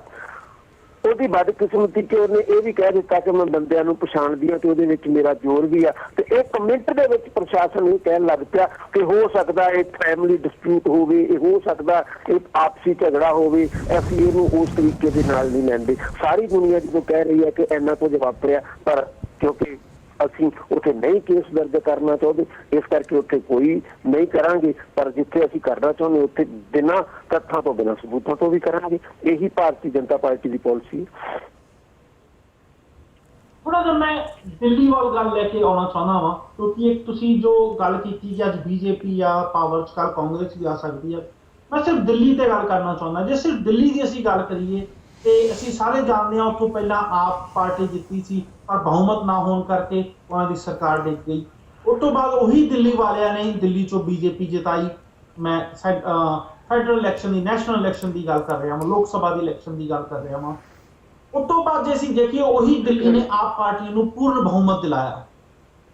ਉਸ ਤੋਂ ਬਾਅਦ ਅਸੀਂ ਜੇ ਦੇਖੀਏ ਉਸ ਤੋਂ ਬਾਅਦ ਹੋ ਗਈ ਹੈ JNU ਦੀ ਇਲੈਕਸ਼ਨ, ਜਿਹਦੇ ਵਿੱਚ ਕਿ ਆਪ ਨੇ ਵੀ ਹਿੱਸਾ ਲੈਣ ਦੀ ਕੋਸ਼ਿਸ਼ ਕੀਤੀ ਸੀ, ਪਰ ਉੱਥੇ ਦਿੱਲੀ ਵਾਲਿਆਂ ਨੇ ਜੋ ਸਟੂਡੈਂਟਸ ਆ ਉਹਨਾਂ ਨੇ ਕਨਈਆ ਕੁਮਾਰ ਨੂੰ ਪ੍ਰੈਜ਼ੀਡੈਂਟ ਬਣਾਇਆ। ਜੇ ਦਿੱਲੀ ਦੇ ਲੋਕਾਂ ਦੀ ਸੋਚ ਦੀ ਗੱਲ ਕਰੀਏ ਕਿ ਇਹ ਬਹੁਤ ਛੇਤੀ ਪ੍ਰਭਾਵਿਤ ਹੁੰਦੇ ਨੇ ਦਿੱਲੀ ਦੇ ਲੋਕ, ਜਾਂ ਫਿਰ ਕਿ ਪਰਿਵਰਤਨ ਵੇਖਣ ਦੀ ਚਾਹ ਇੰਨੀ ਜ਼ਿਆਦਾ ਹੈ ਦਿੱਲੀ ਵਾਲਿਆਂ 'ਚ ਕਿ ਜੇ ਪਰਿਵਰਤਨ ਵੇਖਣ ਨੂੰ ਕੋਈ ਵੀ ਪਰਿਵਰਤਨ ਦੇ ਰੂਪ 'ਚ ਅੱਗੇ ਆਉਂਦਾ ਵਾ ਉਹਨੂੰ ਚੁਣ ਲਿਆ ਜਾਂਦਾ, ਜਾਂ ਫਿਰ ਕਿਤੇ ਨਾ ਕਿਤੇ ਦਿੱਲੀ ਵਾਲੇ ਆਪਣੀ ਆਈਡੀਓਲੋਜੀ ਦੇ ਹਿਸਾਬ ਨਾਲ ਜੋ ਉਹਨਾਂ ਨੂੰ ਬੰਦਾ ਪਰਫੈਕਟ ਲੱਗਦਾ ਉਹਨੂੰ ਚੂਜ਼ ਕਰਦੇ ਨੇ। ਕਦੀ ਸ਼ਾਇਦ ਉਹ ਅਰਵਿੰਦ ਕੇਜਰੀਵਾਲ ਜੀ ਹੋਣ, ਕਦੀ ਸ਼ਾਇਦ ਉਹ BJP ਵਾਲੇ ਹੋਣ, ਕਦੀ ਸ਼ਾਇਦ ਕਨਈਆ ਕੁਮਾਰ ਦੇ ਰੂਪ ਵਿੱਚ ਹੋਣ। ਦਿਲਰਾਜ ਜੀ। ਹਰਪ੍ਰੀਤ ਜੀ, ਮੈਂ ਨਹੀਂ ਸਮਝਦਾ ਇਹ ਗੱਲ ਤੇ, ਉਹਦੇ ਪਿੱਛੇ ਇੱਕ ਲੌਜੀਕਲ ਰੀਜ਼ਨ ਹੈ। ਜਿਹੜੀ ਸਭ ਤੋਂ ਪਹਿਲੀ ਤੁਸੀਂ ਇਲੈਕਸ਼ਨ ਦੀ ਗੱਲ ਕੀਤੀ, ਜਦੋਂ 28 ਸੀਟਾਂ ਮੇਰੇ ਖਿਆਲ ਨਾਲ ਆਮ ਆਦਮੀ ਪਾਰਟੀ ਜਿੱਤੀ ਸੀਗੀ ਤੇ ਸਰਕਾਰ ਬਣਾ ਲਈ ਸੀ ਕਾਂਗਰਸ ਦੀ ਸਪੋਰਟ ਦੇ ਨਾਲ, ਉਦੋਂ ਜਿਹੜਾ ਵੋਟ ਪਰਸੈਂਟੇਜ ਸੀ, ਕਿਉਂਕਿ ਉਦੋਂ ਕਾਂਗਰਸ ਨੇ ਵੀ ਚੰਗਾ ਜ਼ੋਰ ਪਾਇਆ ਸੀ, ਕਾਂਗਰਸ ਦਾ ਆਪਣਾ ਇੱਕ ਵੋਟ ਪਰਸੈਂਟੇਜ ਕਾਫੀ ਕਾਂਗਰਸ ਨੂੰ ਮਿਲਿਆ ਸੀਗਾ। ਉਸ ਤੋਂ ਬਾਅਦ ਤੁਸੀਂ ਲੋਕ ਸਭਾ ਇਲੈਕਸ਼ਨ ਦੀ ਗੱਲ ਕੀਤੀ, ਲੋਕ ਸਭਾ ਵਿੱਚ ਵੀ ਕਾਂਗਰਸ ਨੇ ਵੀ ਚੰਗਾ ਜ਼ੋਰ ਲਾਇਆ ਸੀ, ਕਾਂਗਰਸ ਨੂੰ ਵੀ 15-16% ਵੋਟਾਂ ਮਿਲੀਆਂ ਸੀਗੀਆਂ, ਜਿਹਦੇ ਕਰਕੇ BJP ਦੀ ਸਰਕਾਰ ਆ ਗਈ ਸੀਗੀ। ਜਿਹੜੀ ਤੁਸੀਂ ਤੀਜੀ ਇਲੈਕਸ਼ਨ ਦੀ ਹੁਣ ਗੱਲ ਕੀਤੀ ਕਿ ਜਦੋਂ ਆਮ ਆਦਮੀ ਪਾਰਟੀ 67 ਸੀਟਾਂ ਲੈ ਕੇ ਗਈ ਇੱਥੋਂ, ਉਦੋਂ ਕਾਂਗਰਸ ਨੇ ਕੋਈ ਜ਼ੋਰ ਹੀ ਨਹੀਂ ਲਾਇਆ। ਜੇ ਕਾਂਗਰਸ ਪਹਿਲੀ ਵਾਰੀ 20% ਮੇਰੇ ਖਿਆਲ ਨਾਲ ਲੈ ਕੇ ਗਈ ਸੀ ਤੇ ਆਹ ਤੀਜੀ ਵਾਰੀ 4 ਜਾਂ 5% ਹੀ ਵੋਟਾਂ ਲੈ ਕੇ ਗਈ, ਉਹ ਸਾਰਾ vote percentage Aam Aadmi party ਨੂੰ ਪਿਆ। ਜੇ ਆਪਾਂ ਲੋਕ ਸਭਾ ਤੇ ਹੋਣ ਦੀ ਇਲੈਕਸ਼ਨਾਂ ਦੀ ਆਪਸ ਵਿੱਚ ਤੁਲਨਾ ਕਰੀਏ ਦਿੱਲੀ ਦੀਆਂ, ਤੇ BJP ਨੂੰ ਜਿਹੜਾ ਵੋਟ ਪਰਸੈਂਟੇਜ ਪਿਆ ਉਹ ਤਕਰੀਬਨ ਸੇਮ ਸੀਗਾ, ਪਰ ਕਾਂਗਰਸ ਦਾ ਵੋਟ ਪਰਸੈਂਟੇਜ ਘਟਣ ਦੇ ਨਾਲ ਆਮ ਆਦਮੀ ਪਾਰਟੀ ਦਾ ਵੋਟ ਪਰਸੈਂਟੇਜ ਵੱਧ ਗਿਆ। ਸਿਰਫ ਉਹੀ ਇੱਕ ਕਾਰਨ ਸੀਗਾ ਕਿ ਆਮ ਆਦਮੀ ਪਾਰਟੀ 67% ਸੀਟਾਂ ਲੈ ਕੇ ਗਈ। ਇਹੀ ਸੇਮ ਸਿਚੁਏਸ਼ਨ ਜੇ ਆਪਾਂ ਪੰਜਾਬ 'ਚ ਦੇਖੀਏ, ਜੇ ਕਾਂਗਰਸ ਤੇ ਆਮ ਆਦਮੀ ਪਾਰਟੀ ਨੇ ਹਰ ਵਾਰ ਦਿਲਰਾਜ ਜੀ, ਮੈਂ 3 ਚੀਜ਼ਾਂ ਕੰਪੇਅਰ ਕੀਤੀਆਂ ਸੀ, ਨੈਸ਼ਨਲ ਇਲੈਕਸ਼ਨ, ਉਸ ਤੋਂ ਬਾਅਦ ਨੈਸ਼ਨਲ ਇਲੈਕਸ਼ਨਸ ਬੀਜੇਪੀ ਨੂੰ ਜ਼ਿਆਦਾ ਸੀਟਾਂ ਮਿਲਣੀਆਂ ਦਿੱਲੀ ਚੋਂ, ਉਸ ਤੋਂ ਬਾਅਦ ਆਪ ਨੇ ਸਵੀਪ ਕਰਨਾ, ਉਸ ਤੋਂ ਬਾਅਦ JNU ਦੇ ਇਲੈਕਸ਼ਨ ਵਿੱਚ ਕਨਈਆ ਕੁਮਾਰ ਦਾ ਪ੍ਰੈਜ਼ੀਡੈਂਟ ਚੁਣਿਆ ਜਾਣਾ। ਜੇ ਤਿੰਨੋਂ ਪਾਰਟੀਆਂ ਦੀ ਗੱਲ ਕਰੀਏ, ਜੇ ਤਿੰਨੋਂ ਪਾਰਟੀਆਂ ਦੇ ਲੀਡਰਸ ਦੀ ਗੱਲ ਕਰੀਏ, ਤਿੰਨਾਂ ਦੀ ਸੋਚ ਵੱਖਰੀ ਆ, ਪਰ ਤਿੰਨਾਂ ਨੂੰ ਲਗਭਗ 2 ਸਾਲ ਵਿੱਚ ਜਾਂ 3 ਸਾਲ ਵਿੱਚ ਦਿੱਲੀ ਤੋਂ ਜਿੱਤ ਹਾਸਿਲ ਹੋਈ। ਕੀ ਦਿੱਲੀ ਵਾਲੇ ਲੋਕ ਪਰਿਵਰਤਨ ਦੇ ਰੂਪ ਚ ਇਹਨਾਂ ਨੂੰ ਪਾਰਟੀਆਂ ਨੂੰ ਦੇਖ ਰਹੇ ਸੀ, ਜਾਂ ਫਿਰ ਕਿ ਉਹਨਾਂ ਦੀ ਆਈਡੀਓਲੋਜੀ ਸੀ, ਉਹਨਾਂ ਨੂੰ ਲੱਗਿਆ ਕਿ ਨਰਿੰਦਰ ਮੋਦੀ ਰਾਈਟ ਕੈਂਡੀਡੇਟ ਨੇ ਇਸ ਚੀਜ਼ ਵਾਸਤੇ, ਉਹਨਾਂ ਨੂੰ ਵੋਟ ਦਿੱਤੀ। ਬਾਅਦ ਚ ਲੱਗਿਆ ਨਹੀਂ, ਅਰਵਿੰਦ ਕੇਜਰੀਵਾਲ ਜੀ ਰਾਈਟ ਕੈਂਡੀਡੇਟ ਨੇ, ਦਿੱਲੀ ਇਲੈਕਸ਼ਨ ਵਾਸਤੇ ਉਹਨਾਂ ਨੂੰ ਵੋਟ ਦਿੱਤੀ। ਤੇ ਜੇ ਕਨਈਆ ਕੁਮਾਰ ਦੀ ਗੱਲ ਕਰੀਏ, ਤੇ ਜਦੋਂ JNU ਇਲੈਕਸ਼ਨ ਹੋਈ, ਵੋਟ ਕਨਈਆ ਕੁਮਾਰ ਨੂੰ ਤਾਂ ਪਈ ਕਿਉਂਕਿ ਉਹਨਾਂ ਨੂੰ ਕਿਤੇ ਉਹਨਾਂ ਦੀ ਜੋ ਵਿਚਾਰ ਸੀ ਉਹ ਵਧੀਆ ਲੱਗੇ। ਦੇਖੋ ਹਰਪ੍ਰੀਤ ਜੀ, ਇਹਦੇ ਵਿੱਚ ਕੋਈ ਦੋ ਰਾਏ ਨਹੀਂ ਕਿ ਜਿਹੜੀਆਂ ਲੋਕ ਸਭਾ ਇਲੈਕਸ਼ਨ ਵਿੱਚ ਪੂਰੇ ਇੰਡੀਆ ਦੇ ਵਿੱਚ ਵੋਟਾਂ ਪਈਆਂ ਤੇ ਬੀਜੇਪੀ ਗਵਰਨਮੈਂਟ ਜਾਂ NDA ਦੀ ਆਪਾਂ ਗੱਲ ਕਰੀਏ, ਬੀਜੇਪੀ ਦੀ ਸਰਕਾਰ ਆਈ, ਉਹ ਸਿਰਫ ਤੇ ਸਿਰਫ ਇੱਕ ਬੰਦੇ ਦੇ ਨੂੰ ਵੋਟਾਂ ਪਈਆਂ, ਉਹ ਸੀ ਨਰਿੰਦਰ ਮੋਦੀ। ਚਾਹੇ ਜਿਹੜੀ ਮਰਜ਼ੀ ਸਟੇਟ ਦੀ ਗੱਲ ਕਰੋ, ਉਸ ਤੋਂ ਬਾਅਦ ਚਾਹੇ ਬੀਜੇਪੀ ਹੁਣ ਸਟੇਟ ਲੈਵਲ ਤੇ ਹਾਰੀ ਜਾਵੇ, ਪਰ ਉਦੋਂ ਵੋਟਾਂ ਸਿਰਫ ਤੇ ਸਿਰਫ ਨਰਿੰਦਰ ਮੋਦੀ ਨੂੰ ਪਈਆਂ ਸੀਗੀਆਂ। ਉਸ ਤੋਂ ਬਾਅਦ ਜੇ ਆਪਾਂ ਕਿਸੇ ਨਾ ਕਿਸੇ ਤਰ੍ਹਾਂ, ਤੁਸੀਂ ਵੀ ਤੁਹਾਡੀ ਗੱਲ ਵੀ ਸਹੀ ਹੈ ਕਿ ਲੋਕਾਂ ਦੀ ਸੋਚ ਬਦਲਦੀ ਪਈ ਹੈਗੀ ਹੈ, ਪਰ ਮੈਂ ਤਾਂ ਵੀ ਉਹ ਵੋਟ ਪਰਸੈਂਟੇਜ ਦੀ ਗੱਲ ਕਰਾਂਗਾ। ਜਿਹੜਾ ਅਰਵਿੰਦ ਕੇਜਰੀਵਾਲ ਇਹ 67 ਸੀਟਾਂ ਲੈ ਕੇ ਗਿਆ, ਮੈਂ ਉਹਦੇ ਪਿੱਛੇ ਫਿਰ ਕਾਂਗਰਸ ਤੇ ਹੀ ਮੜਾਂਗਾ ਕਿ ਕਾਂਗਰਸ ਨੇ ਉਹਦੇ ਤੇ ਜ਼ੋਰ ਹੀ ਨਹੀਂ ਲਾਇਆ ਤਾਂ ਅਰਵਿੰਦ ਕੇਜਰੀਵਾਲ ਜਿੱਤਿਆ, ਨਹੀਂ ਤੇ ਅਰਵਿੰਦ ਕੇਜਰੀਵਾਲ ਨੇ ਫਿਰ ਉਹੀ ਸਿਚੁਏਸ਼ਨ ਦਿੱਲੀ ਦੇ ਵਿੱਚ ਬਣੀ ਸੀ ਜੋ ਪਹਿਲੇ ਬਣੀ। ਕੁਲਵੀਰ ਜੀ, ਜੋ ਸੇਮ ਕੁਐਸਚਨ ਮੈਂ ਬਿਲਕੁਲ ਹਰਪ੍ਰੀਤ ਜੀ, ਮੈਂ ਇਹਨੂੰ ਥੋੜਾ ਜਿਹਾ ਹਾਲਾਤਾਂ ਦੇ ਹਿਸਾਬ ਨਾਲ ਦੇਖਦਾ, ਉਸ ਸਮੇਂ ਦੀ ਸਿਚੁਏਸ਼ਨ, ਉਸ ਸਮੇਂ ਕੀ ਚੱਲ ਰਿਹਾ ਸੀ, ਮੈਂ ਉਹਦੇ ਅਕੋਰਡਿੰਗ ਦੇਖਦਾ। ਜੇ ਆਪਾਂ ਗੱਲ ਕਰੀਏ ਜਦੋਂ ਦਿੱਲੀ 'ਚ ਪਹਿਲੀ ਵਾਰ ਆਪ ਇੱਥੇ ਜ਼ਰੂਰ ਕੱਟਣਾ ਚਾਹੂੰਗਾ ਕੁਲਵੀਰ ਜੀ, JNU ਦੀ ਇਲੈਕਸ਼ਨ ਵਿੱਚ ਆਪ ਪਾਰਟੀ ਨੇ ਵੀ ਹਿੱਸਾ ਲਿਆ ਸੀ, ਪਰ ਕਾਮਯਾਬੀ ਕਿਤੇ ਬਿਲਕੁਲ ਵੀ ਨਹੀਂ ਮਿਲੀ। ਬਿਲਕੁਲ, ਮੈਂ ਤੁਹਾਨੂੰ ਉੱਥੇ ਆ ਰਿਹਾ ਹਰਪ੍ਰੀਤ ਜੀ, ਮੈਂ ਤਿੰਨੋਂ ਗੱਲਾਂ ਕਰਾਂਗਾ ਜੀ।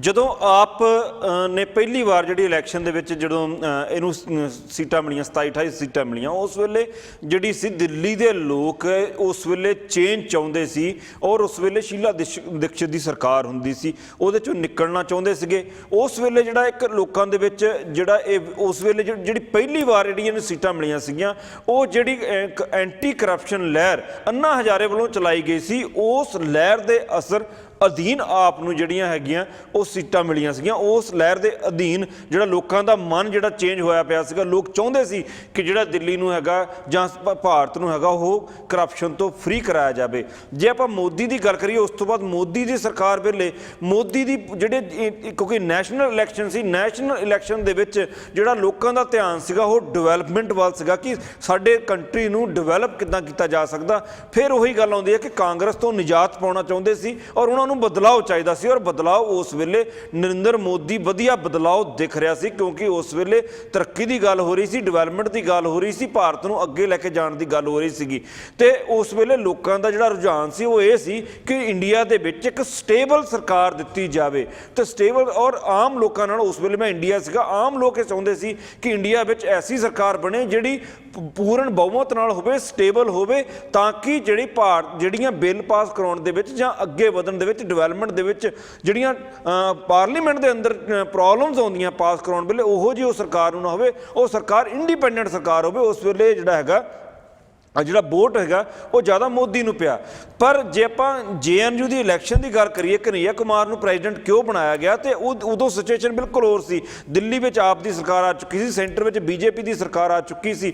ਦਿੱਲੀ ਵਿੱਚ ਜਿਹੜੀ ਸਰਕਾਰ ਦੀਆਂ ਕਾਰਗੁਜ਼ਾਰੀਆਂ ਹੈਗੀਆਂ ਉਹ JNU ਦੇ ਸਟੂਡੈਂਟਸ ਨੂੰ ਬਹੁਤਾ ਪ੍ਰਭਾਵਿਤ ਨਹੀਂ ਕਰਦੀਆਂ, ਪਰ ਜਿਹੜੀ ਸੈਂਟਰ ਦੀ ਗੌਰਮੈਂਟ ਹੈਗੀ ਆ ਉਹ JNU ਦੇ ਸਟੂਡੈਂਟ ਨੂੰ ਪ੍ਰਭਾਵਿਤ ਕਰਦੀ, ਕਿਉਂਕਿ JNU ਦਾ ਸਟੂਡੈਂਟ ਸਿਰਫ ਦਿੱਲੀ ਨੂੰ ਬਿਲੋਂਗ ਨਹੀਂ ਕਰਦਾ, JNU ਦੇ ਵਿੱਚ ਪੂਰੇ ਭਾਰਤ ਭਰ ਤੋਂ ਸਟੂਡੈਂਟ ਆਉਂਦਾ, ਔਰ ਜਿਹੜੀ ਯੰਗ ਏਜ ਹੁੰਦੀ ਆ ਉਹਦੇ ਵਿੱਚ ਥੋੜਾ ਜੋਸ਼ ਔਰ ਜਿਹੜਾ ਆਪਾਂ ਇਨਕਲਾਬੀ ਰੰਗ ਜਿਹੜਾ ਹੈਗਾ ਉਹ ਜ਼ਿਆਦਾ ਦੇਖਣ ਨੂੰ ਮਿਲਦਾ। ਉੱਥੇ ਕਨਈਆ ਕੁਮਾਰ ਨੂੰ ਇਸੇ ਕਰਕੇ ਹੀ ਚੁਣਿਆ ਗਿਆ ਸੀਗਾ ਕਿਉਂਕਿ ਉਹਦੀ ਸੋਚ ਜਿਹੜੀ ਸੀਗੀ ਉਹਦੇ ਵਿੱਚ ਉਹ ਚੀਜ਼ ਝਲਕਦੀ ਸੀ ਕਿ ਉਹ ਕਿਸ ਤਰ੍ਹਾਂ ਕੰਡੈਮ ਕਰਦਾ ਜੋ ਇੰਡੀਆ ਦੇ ਵਿੱਚ ਅੱਜ ਦਾ ਸਿਸਟਮ ਚੱਲ ਰਿਹਾ ਸੀਗਾ, ਜੋ ਇੰਡੀਆ ਦੇ ਵਿੱਚ ਨੈਸ਼ਨਲ ਲੈਵਲ ਦੇ ਉੱਪਰ ਜੋ ਲੋਕਾਂ ਦੀਆਂ ਉਮੀਦਾਂ ਤੇ ਖਰਾ ਨਾ ਉਤਰਨ ਵਾਲੀ ਸਰਕਾਰ, ਜਾਂ ਜੇ ਸੋਚ ਦੇ ਨਾਲ ਲੋਕਾਂ ਨੇ ਸਰਕਾਰ ਨੂੰ ਵੋਟ ਪਾਈ ਸੀਗੀ, ਉਧਰ ਨੂੰ ਉਸ ਡਾਇਰੈਕਸ਼ਨ ਨੂੰ ਸਰਕਾਰ ਕੰਮ ਨਹੀਂ ਕਰ ਰਹੀ ਸੀ ਤੇ ਯੂਥ ਦੇ ਮਨ ਦੇ ਵਿੱਚ ਇੱਕ ਸਵਾਲ ਤੇ ਸੀ ਕਿ ਜਿਹੜਾ ਹੈਗਾ ਹੁਣ ਕਿਹਨੂੰ ਚੁਣਿਆ ਜਾਵੇ, ਕਿਉਂਕਿ ਉਹਨਾਂ ਨੂੰ ਪਤਾ ਸੀਗਾ ਕਿ ਇੱਕ ਔਰ ਦੂਸਰਾ ਕੀ ਹੈ ਕਿ ਜਦੋਂ ਯੂਥ ਕਿਸੇ ਨੂੰ ਚੁਣਦਾ ਤੇ ਯੂਥ ਨੂੰ ਹਮੇਸ਼ਾ ਹੀ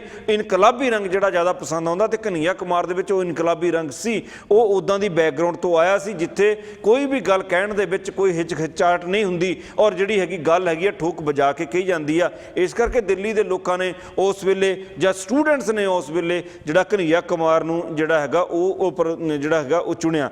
ਇੱਥੇ ਇਹੀ ਹੈ ਕਿ ਜਿੱਦਾਂ ਦੇ ਹਾਲਾਤ ਬਣਦੇ ਨੇ ਅੱਜ ਦੀ ਡੇਟ ਦੇ ਵਿੱਚ ਲੋਕ ਇਹ ਜ਼ਰੂਰ ਆ ਕਿ ਉਹਦੇ ਨਾਲ ਥੋੜ੍ਹਾ ਬਹੁਤ ਆਪਣਾ ਜਿਹੜਾ ਹੈਗਾ ਵੋਟ ਚੇਂਜ ਕਰਦੇ ਆ ਜਾਂ ਆਪਣੀ ਮੈਂਟੈਲਿਟੀ ਨੂੰ ਚੇਂਜ ਕਰਦੇ ਕਿ ਉਹਨਾਂ ਨੂੰ ਕੀ ਚਾਹੀਦਾ। ਪਰ ਜੇ ਤਿੰਨਾਂ ਚੀਜ਼ਾਂ ਨੂੰ ਦੇਖਿਆ ਜਾਵੇ ਵਕਤੀ ਤੌਰ ਤੇ ਜੋ ਲੋਕਾਂ ਨੂੰ ਲੱਗਿਆ ਕਿ ਸਹੀ ਹੈ ਲੋਕਾਂ ਨੇ ਉਹਨੂੰ ਹੀ ਚੁਣਿਆ। ਸਬਜੀਤ ਜੀ, ਜੇ ਮੈਂ ਤੁਹਾਨੂੰ ਸੇਮ ਕੁਐਸਚਨ ਤੇ ਕਮੈਂਟ ਕਰਨ ਨੂੰ ਕਹਾਂ। ਹਰਪ੍ਰੀਤ ਜੀ, ਤੁਹਾਡੇ ਕੁਐਸਚਨ ਮੈਨੂੰ ਯਾਦ ਨੇ ਤੇ ਮੈਂ ਆਪਣੀ ਗੱਲ ਸ਼ੁਰੂਆਤ ਕਰਦਾ ਉੱਥੋਂ। ਪਹਿਲੀ ਗੱਲ ਇਹ ਦੇਖੋ ਕਿ 2 ਵਿਧਾਨ ਸਭਾ ਚੋਣਾਂ ਤੇ ਉਹਦੇ ਵਿਚਾਲੇ ਲੋਕ ਸਭਾ ਚੋਣ, ਇਹਦੇ ਵਿੱਚ ਦਿੱਲੀ ਦੇ ਲੋਕਾਂ ਦੇ ਤੁਸੀਂ ਕਹਿ ਸਕਦੇ ਹੋ ਕਿ ਜਾਂ ਤਾਂ ਉਹ ਆਈਡੀਓਲੋਜੀਕਲੀ ਸ਼ਿਕਾਰ ਹੋ ਗਏ ਨੇ ਗੜਬੜ ਦੇ, ਜਾਂ ਉਹ ਤਲਾਸ਼ ਵਿੱਚ ਨੇ ਕਿਸੇ ਚੰਗੇ ਸਿਸਟਮ ਦੀ, ਤੇ ਇਸ ਕਰਕੇ ਉਹ ਤਿੰਨਾਂ ਚੋਣਾਂ ਦੇ ਵਿੱਚ ਅਲੱਗ-ਅਲੱਗ ਤਰ੍ਹਾਂ ਦਾ ਤੁਹਾਨੂੰ ਉਹਨਾਂ ਦਾ ਰੁਝਾਨ ਨਜ਼ਰ ਆਉਂਦਾ। ਪਰ ਇੱਕ ਗੱਲ ਸਾਨੂੰ ਸਮਝ ਲੈਣੀ ਚਾਹੀਦੀ ਕਿ ਲੋਕ ਸਭਾ ਚੋਣ ਬੇਸਿਕਲੀ ਮੋਦੀ ਤਬ ਦੀ ਚੋਣ ਸੀ। ਲੋਕਾਂ ਦੇ ਸਾਹਮਣੇ ਸਿਰਫ ਤੇ ਸਿਰਫ ਮੋਦੀ ਸੀ, ਬਾਕੀਆਂ ਨੂੰ ਸਪੋਰਟ ਉਹਨਾਂ ਨੇ ਸਿਰਫ ਮੋਦੀ ਦੇ ਵਜ੍ਹਾ ਕਰਕੇ ਕਰਨੀ ਸੀ। ਜਦੋਂ ਦੂਜੀ ਵਾਰ ਆਮ ਆਦਮੀ ਪਾਰਟੀ ਚੁਣੀ ਗਈ ਤਾਂ ਉਹ ਇੱਕ ਤਰ੍ਹਾਂ ਨਾਲ ਅਰਵਿੰਦ ਕੇਜਰੀਵਾਲ ਦੀ ਪ੍ਰਤੀ ਲੋਕਾਂ ਦੀ ਪਸੰਦ ਸੀ, ਜਿਹਦੇ ਵਿੱਚ ਉਹਨਾਂ ਨੇ ਆਮ ਆਦਮੀ ਪਾਰਟੀ ਦੇ ਬਾਕੀ ਦੇ MLAs ਨੂੰ ਵੀ ਚੁਣਿਆ। ਅਗਲੀ ਗੱਲ ਆਈ ਵਿਦਿਆਰਥੀ ਜਥੇਬੰਦੀਆਂ ਦੇ ਵਿੱਚ, ਖਾਸ ਕਰਕੇ JNU ਦੇ ਵਿੱਚ। ਦਿੱਲੀ ਦੇ ਵਿੱਚ ਬੇਸਿਕਲੀ 2 ਬਹੁਤ ਅਹਿਮ ਯੂਨੀਵਰਸਿਟੀਆਂ ਨੇ, ਇੱਕ ਦਿੱਲੀ ਯੂਨੀਵਰਸਿਟੀ ਜਿਹਨੂੰ DU ਕਹਿੰਦੇ ਨੇ ਤੇ ਦੂਸਰੀ JNU। ਤੁਸੀਂ ਜੇ ਦਿੱਲੀ ਦੇ ਯੂਨੀਵਰਸਿਟੀ ਦੀ ਗੱਲ ਕਰੋ ਤਾਂ ਉੱਥੇ ਕਦੇ ਵੀ ਲੈਫਟ ਦੀ ਕੋਈ ਬਹੁਤ ਵੱਡੀ ਦਖਲ ਅੰਦਾਜ਼ੀ ਨਹੀਂ ਬਣ ਸਕੀ। ਇਹਦੇ ਉਲਟ JNU ਦੇ ਵਿੱਚ ਕਦੇ ਵੀ ਕਾਂਗਰਸ ਦੀ ਜਾਂ ਕਿਸੇ ਵੀ ਐਸਟੈਬਲਿਸ਼ ਪਾਰਟੀ ਦੀ ਕੋਈ ਵੱਡੀ ਦਖਲ ਅੰਦਾਜ਼ੀ ਨਹੀਂ ਬਣ ਸਕੀ। ਇਹ ਜਿਹੜੀ ਪੋਜੀਸ਼ਨ ਹੈ, ਅਸੀਂ JNU ਨੂੰ ਥੋੜਾ ਅਲੱਗ ਤਰੀਕੇ ਨਾਲ ਦੇਖਦੇ ਹਾਂ। JNU ਕਿਉਂਕਿ ਬਾਹਰੋਂ ਆਏ ਵਿਦਿਆਰਥੀ ਉਹਦੇ ਵਿੱਚ ਬਹੁਤ ਗਿਣਤੀ ਹੁੰਦੇ ਨੇ ਤੇ ਉੱਥੇ ਜਿਸ ਤਰੀਕੇ ਦੇ ਨਾਲ ਫੀਸਾਂ ਦਾ ਜਿਹੜਾ ਪੈਟਰਨ ਆ ਉਹਦੇ ਮੁਤਾਬਕ ਗਰੀਬ ਤੋਂ ਗਰੀਬ ਬੰਦਾ ਵੀ ਯੂਨੀਵਰਸਿਟੀ ਦੇ ਵਿੱਚ ਪੜ੍ਹ ਸਕਦਾ, ਤੇ ਅਕਸਰ ਦਲਿਤ, ਪਛੜੇ, ਗਰੀਬ, ਰਿਮੋਟ ਏਰੀਏ ਦੇ ਲੋਕ ਉਹਦੇ ਵਿੱਚ ਸ਼ਾਮਲ ਹੋ ਜਾਂਦੇ ਨੇ ਤੇ ਉਹ ਆ ਕੇ ਆਪਣੀ ਇੱਕ ਦਖਲਅੰਦਾਜ਼ੀ ਕਰਦੇ ਨੇ। ਇਸ ਕਰਕੇ ਇਹ ਯੂਨੀਵਰਸਿਟੀ ਦੇ ਵਿੱਚ ਲੈਫਟ ਦੀ ਚੜ੍ਹਤ ਰਹਿੰਦੀ ਹੈ। ਹਾਂਜੀ ਜੇ ਅਸੀਂ ਮੀਡੀਆ ਦਾ ਰੋਲ, JNU ਰੋਲ ਜਾਂ ਫਿਰ ਕੋਰਟ ਦਾ ਰੋਲ ਦੇਖੀਏ, ਮੀਡੀਆ ਨੇ ਵੀ ਅਸੀਂ ਦੇਖਿਆ ਜਦੋਂ ਹੀ ਦੇਸ਼ ਦਰੋਹੀ ਦੀ ਗੱਲ ਹੋਣ ਲੱਗਦੀ ਆ, ਮੀਡੀਆ ਵੀ ਇੱਕ ਤਰਫੀ ਗੱਲ ਕਰਨ ਲੱਗ ਜਾਂਦਾ ਵਾ। ਜਿੱਥੇ ਦੇਸ਼ ਦਰੋਹੀ ਦੀ ਗੱਲ ਆਉਂਦੀ ਆ, ਸੈਡੀਸ਼ਨ ਦੇ ਚਾਰਜਸ ਦੀ ਗੱਲ ਆਉਂਦੇ ਆ, ਮੀਡੀਆ ਵੀ ਇੱਕ ਪਾਸਾ ਲੈਂਦਾ ਵਾ। ਜੇ ਅਸੀਂ ਦੇਖੀਏ ਤੇ RS ਤੇ RSS ਦੇ ਵੱਲੋਂ ਕਾਫੀ ਵਧੀਆ ਕਾਰਡ ਆ ਸੈਡੀਸ਼ਨ ਦਾ, ਕਿਉਂਕਿ ਇਹ ਪੱਤਾ ਹਰ ਜਗ੍ਹਾ ਚੱਲਦਾ ਵਾ ਤੇ ਇੰਡੀਆ 'ਚ ਰਹਿਣ ਵਾਲੇ ਜਾਂ ਇੰਡੀਆ ਬਿਜ਼ਨਸ ਕਰਨ ਵਾਲੇ ਲੋਕਾਂ ਵਾਸਤੇ ਸੈਡੀਸ਼ਨ ਤੋਂ ਅੱਡ ਹੋ ਕੇ ਬੋਲਣਾ ਮੇਰੇ ਖਿਆਲ ਕਾਫੀ ਜ਼ਿਆਦਾ ਮਹਿੰਗਾ ਪੈ ਸਕਦਾ ਹੈ।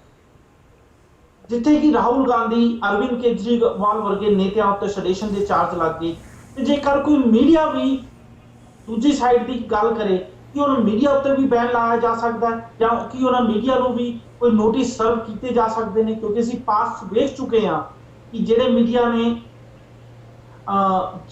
ਨੇ ਇੱਦਾਂ ਦੇ ਸ਼ਖਸ ਦੀ ਇੰਟਰਵਿਊ ਲਈ ਜੋ ਕਿ ਭਾਰਤ ਸਰਕਾਰ ਨੂੰ ਮਨਜ਼ੂਰ ਨਹੀਂ ਸੀ, ਉਹਨਾਂ ਨੂੰ ਨੋਟਿਸ ਸਰਵ ਹੋਏ ਸੀ। ਦਿਲਰਾਜ ਜੀ। ਬਿਲਕੁਲ ਹਰਪ੍ਰੀਤ ਜੀ, ਨੋਟਿਸ ਸਰਵ ਡੈਫੀਨੇਟਲੀ ਹੋਏ ਸੀਗੇ। ਤੁਹਾਡਾ ਇਸ਼ਾਰਾ ਮੇਰੇ ਖਿਆਲ ਨਾਲ ਯਾਕੂ ਮੈਨਨ ਦੀ ਵਾਈਫ ਦੇ ਉੱਤੇ ਹੀ ਹੈਗਾ, ਤੇ ਬਿਲਕੁਲ 2-3 ਚੈਨਲਾਂ ਨੇ ਯਾਕੂ ਮੈਨਨ ਦੀ ਵਾਈਫ ਦੀ ਇੰਟਰਵਿਊ ਲਈ ਸੀ ਯਾਕੂ ਮੈਨਨ ਦੀ ਫਾਂਸੀ ਤੋਂ ਪਹਿਲੇ, ਤੇ ਉਹਨਾਂ ਨੂੰ ਨੋਟਿਸ ਦੱਸ ਕੇ ਸਿਰਫ ਪੁੱਛਿਆ ਗਿਆ ਸੀਗਾ ਕਿ ਤੁਸੀਂ ਕਿਉਂ ਇਹ ਇੰਟਰਵਿਊ ਲਈ ਤੇ ਕੀ ਕਾਰਨ ਸੀਗੇ। ਏਦਾਂ ਦੇ ਕਈ ਕੁਐਸਚਨ ਤੇ ਕਿੰਨੇ ਤੁਹਾਡਾ ਉਹਨਾਂ ਨਾਲ ਦੇ ਨਾਲ ਟਾਈ ਅਪ ਕਰਵਾਇਆ ਇੰਟਰਵਿਊ ਦੇਣ ਨੂੰ। ਕਿਉਂਕਿ ਉਹ ਇੰਟਰਵਿਊ ਵੀ ਇੱਕ ਦੇਸ਼ ਵਿਰੋਧੀ ਬਣ ਸਕਦੀ ਸੀਗੀ, ਕਿਉਂਕਿ ਉਹਦੇ ਵਿੱਚ ਜਿਹੜੇ ਵੀ ਕੁਐਸਚਨ ਪੁੱਛੇ ਗਏ ਜਾਂ ਜੋ ਵੀ ਉਹਦੇ ਆਨਸਰ ਦਿੱਤਾ ਇੱਕ ਲੋਕਾਂ ਦੀ ਸਿੰਪਥੀ ਜਾਂ ਕੁਮੈਨ ਦੇ ਨਾਲ ਹੋ ਸਕਦੀ ਸੀਗੀ। ਸ਼ਾਇਦ ਇਸ ਕਰਕੇ ਉਹ ਨੋਟਿਸ ਸਰਵ ਕੀਤਾ ਗਿਆ ਹੋਵੇ। ਦੂਜੀ ਚੀਜ਼ ਤੁਸੀਂ ਕਿਹਾ ਕਿ ਕੀ ਸੈਡੀਸ਼ਨ ਦਾ ਚਾਰजेस ਨਿਊਜ਼ ਚੈਨਲ ਤੇ ਵੀ ਲੱਗ ਸਕਦਾ ਹੈ ਕਿ ਨਹੀਂ, ਮੈਂ ਸਮਝਦਾ ਹਾਂ ਕਿ ਜਿੰਨੇ ਚਾਰजेस ਸੈਡੀਸ਼ਨ ਦੇ ਹੁਣ ਲੱਗਦੇ ਪਏ ਆ, ਜੇ ਰਾਹੁਲ ਗਾਂਧੀ ਤੇ ਲੱਗ ਸਕਦਾ ਤੇ ਨਿਊਜ਼ ਚੈਨਲ ਤਾਂ ਬਹੁਤ ਥੱਲੇ ਰਹਿ ਜਾਂਦੇ ਆ। ਰਾਹੁਲ ਗਾਂਧੀ ਕਾਂਗਰਸ ਦੇ ਵਾਈਸ ਪ੍ਰੈਜ਼ੀਡੈਂਟ ਹੈ, pan India Congress, all India Congress party ਦੇ, ਜੇ ਉਹਨਾਂ ਤੇ ਲੱਗ ਸਕਦਾ ਤੇ ਫਿਰ ਮੈਂ ਸਮਝਦਾ ਕਿਸੇ ਤੇ ਵੀ ਲੱਗ ਸਕਦਾ। ਅਗਲਾ ਜਿਹੜਾ ਮੇਰਾ ਕੁਐਸਚਨ ਆ ਉਹ ਕੋਰਟਸ ਤੋਂ ਰਿਲੇਟਡ ਆ। ਆਮ ਤੌਰ ਤੇ ਵੇਖਣ ਨੂੰ ਮਿਲਦਾ ਵਾ ਕਿ ਕੋਰਟਸ ਵਾਸਤੇ ਕਾਫੀ ਜ਼ਿਆਦਾ ਰਿਸਪੈਕਟ ਉਸ ਦੇਸ਼ ਦੇ ਨਾਗਰਿਕਾਂ ਵੱਲੋਂ ਮਿਲਦੀ ਆ। ਸ਼ਾਇਦ ਹੀ ਕੋਈ ਕੈਮਰੇ ਦੇ ਸਾਹਮਣੇ ਆ ਕੇ ਕੋਰਟ ਦੇ ਫੈਸਲੇ ਨੂੰ ਗਲਤ ਆ ਕੇ ਹਮੇਸ਼ਾ ਇਹੀ ਸੁਣਨ ਨੂੰ ਮਿਲਦਾ, ਮਾਨਯੋਗ ਅਦਾਲਤ ਦੇ ਫੈਸਲੇ ਨੇ ਤੇ ਅਸੀਂ ਇਹਨਾਂ ਦਾ ਆਦਰ ਕਰਦੇ ਹਾਂ। ਪਰ ਜੇ ਮੈਂ ਹਿਸਟਰੀ 'ਚ ਜਾ ਕੇ ਵੇਖਾਂ ਤੇ ਤੁਸੀਂ ਵੀ ਹਿਸਟਰੀ ਜਾ ਕੇ ਨਿਗਾਹ ਮਾਰੋ ਤੇ ਕਈ ਅਦਾਲਤ ਦੇ ਫੈਸਲੇ ਨੇ ਜਿਨ੍ਹਾਂ ਨੂੰ ਤੁਸੀਂ ਅੱਜ ਰੋਂਗ ਆਖੋਗੇ। ਕਈ ਐਗਜ਼ਾਮਪਲ ਮਿਲਦੇ ਨੇ ਜਿੱਥੇ ਅਦਾਲਤਾਂ ਵੀ ਬਾਇਸ ਨੇ, ਜਿੱਥੇ ਅਦਾਲਤਾਂ ਨੇ ਵੀ ਸਰੇਆਮ ਸਰਕਾਰ ਦੇ ਪੱਖ ਦੀ ਗੱਲ ਕੀਤੀ ਆ ਤੇ ਉਹਨਾਂ ਦੇ ਚੱਲਦੇ ਹੋਏ ਫੈਸਲੇ ਸਰਕਾਰ ਦੇ ਪੱਖ ਦਿੱਤੇ ਨੇ।